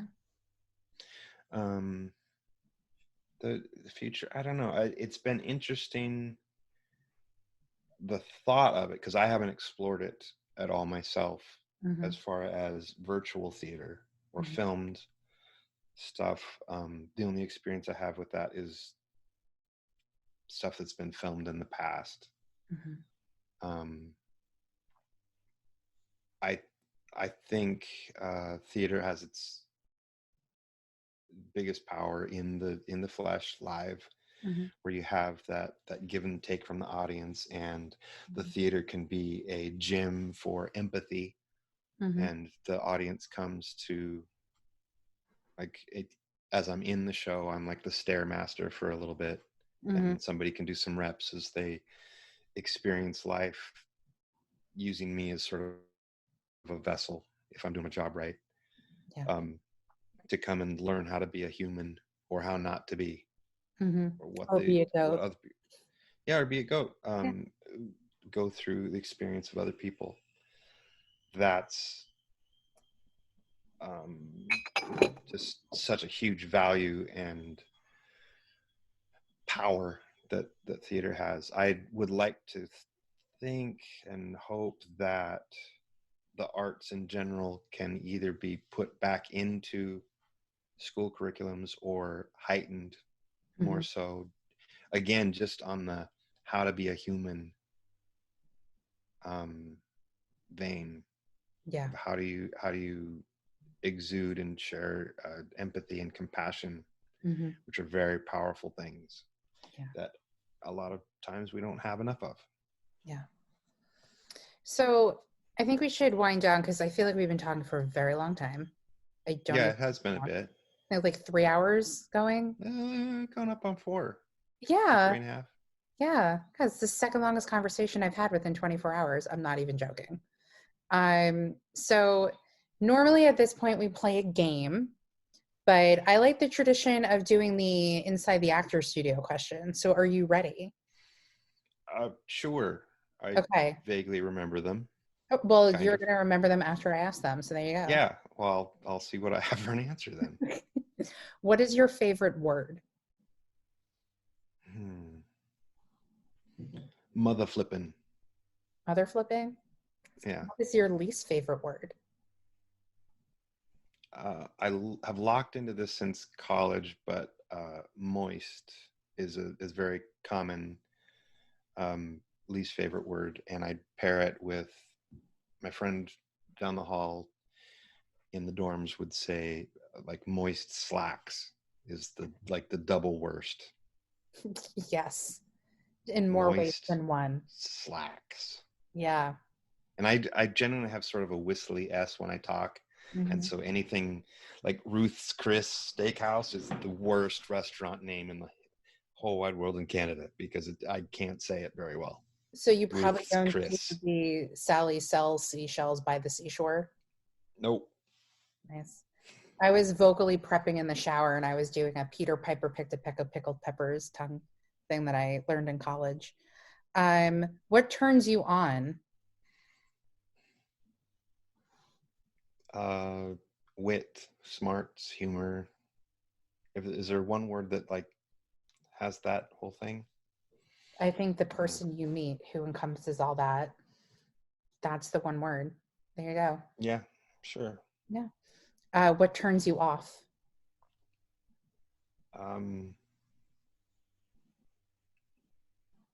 Arrogance. Insensitive arrogance. What is your favorite curse word? I don't think say a whole lot of curse words, but if I do, I think I'd have to defer to the great Stan Lee, who has a little blurb that he talks about that fuck is like one of the best words in any language, because you can use it as a noun, verb. You could use it in like any sentence. Yeah, it's in so many ways. So I think that we'll go with that. Perfect. What sound or noise do you love?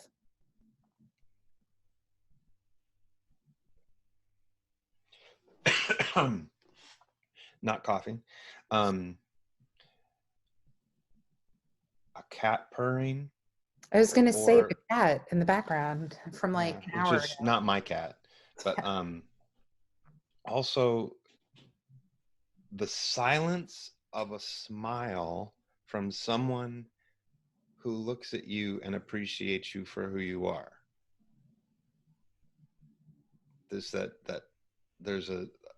sound to that for some reason that I'm getting. I'm thinking of a past experience I had where someone just smiled at me as I was making a dumb joke, but it just rang out in their eyes as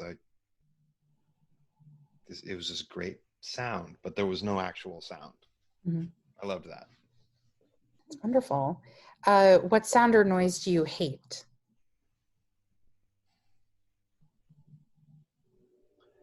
The sound of mic feedback at a show. Particularly when you're in an audience, because you just know there's nothing they can do, or the sound guy is just like something blue. Mm-hmm. And that's one of the worst sounds. What profession other than yours would you like to attempt?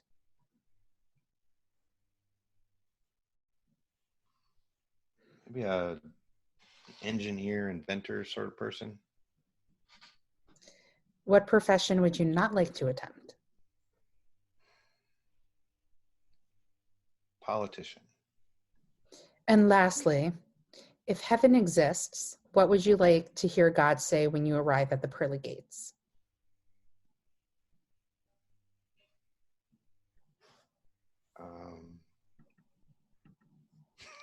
That'll do, pig. That'll do. Okay, so I'm going to wind this down. I'm going to ask you the last question of the podcast. Sure. Why is theater important? Because it teaches empathy, or it hones empathy.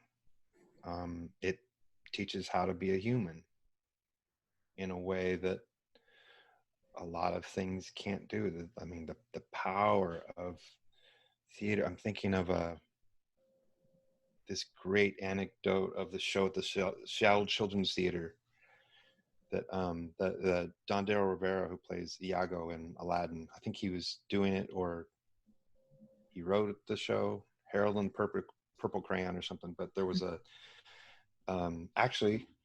give me 2 seconds and I'm going to find it, because it's a really great performance report that a stage manager had written. Oh no, don't play that music. The power of music and theater, children's theater. Harold Purple. Let's try that. Incredible show. Okay, perfect. So the house report starts with is Michael Paul, great stage manager. It's 573 people in the house. The audience response says, no, they're kind of noisy right at the top when Harold entered, but from what the cast said, the teachers made them quiet down, and they were pretty quiet until Act 2 and such. Performance notes. It was generally agreed by all that the show was, quote, kind of rough, tech-wise. But after the show, we learned that there was a 5-year-old autistic child in the house. He had never spoken. But as the lights went down, he began to talk in full sentences. He called the teacher by name. She had no idea he even knew her name. He was engaged in the show, at one point commenting to the teacher that if there was a dragon, then there will be fire. And there was fire. He talked all throughout the show. When the lights came back up, he quit talking and returned to his world. So yes, I could list all the little things that went wrong today, but that is not what this show is about. And that little boy certainly didn't see those things as he sat talking in the dark theater, watching Harold and the Purple Crayon. That's incredible. It's those sorts of moments that's why theater is important. Yeah. I think we should leave it there. Chad, thank you for coming on the podcast. 20 hours later, here we are. Thank you for having me. It was a fun conversation. Of course. I'm gonna stop the recording now. So yeah, you can also now find us on Apple Podcasts and Spotify because we're super fancy. And that's it. Anything else, Chad? No. Go see theater when you can. Yeah, and wear a mask. Yes, please. Bye, everyone.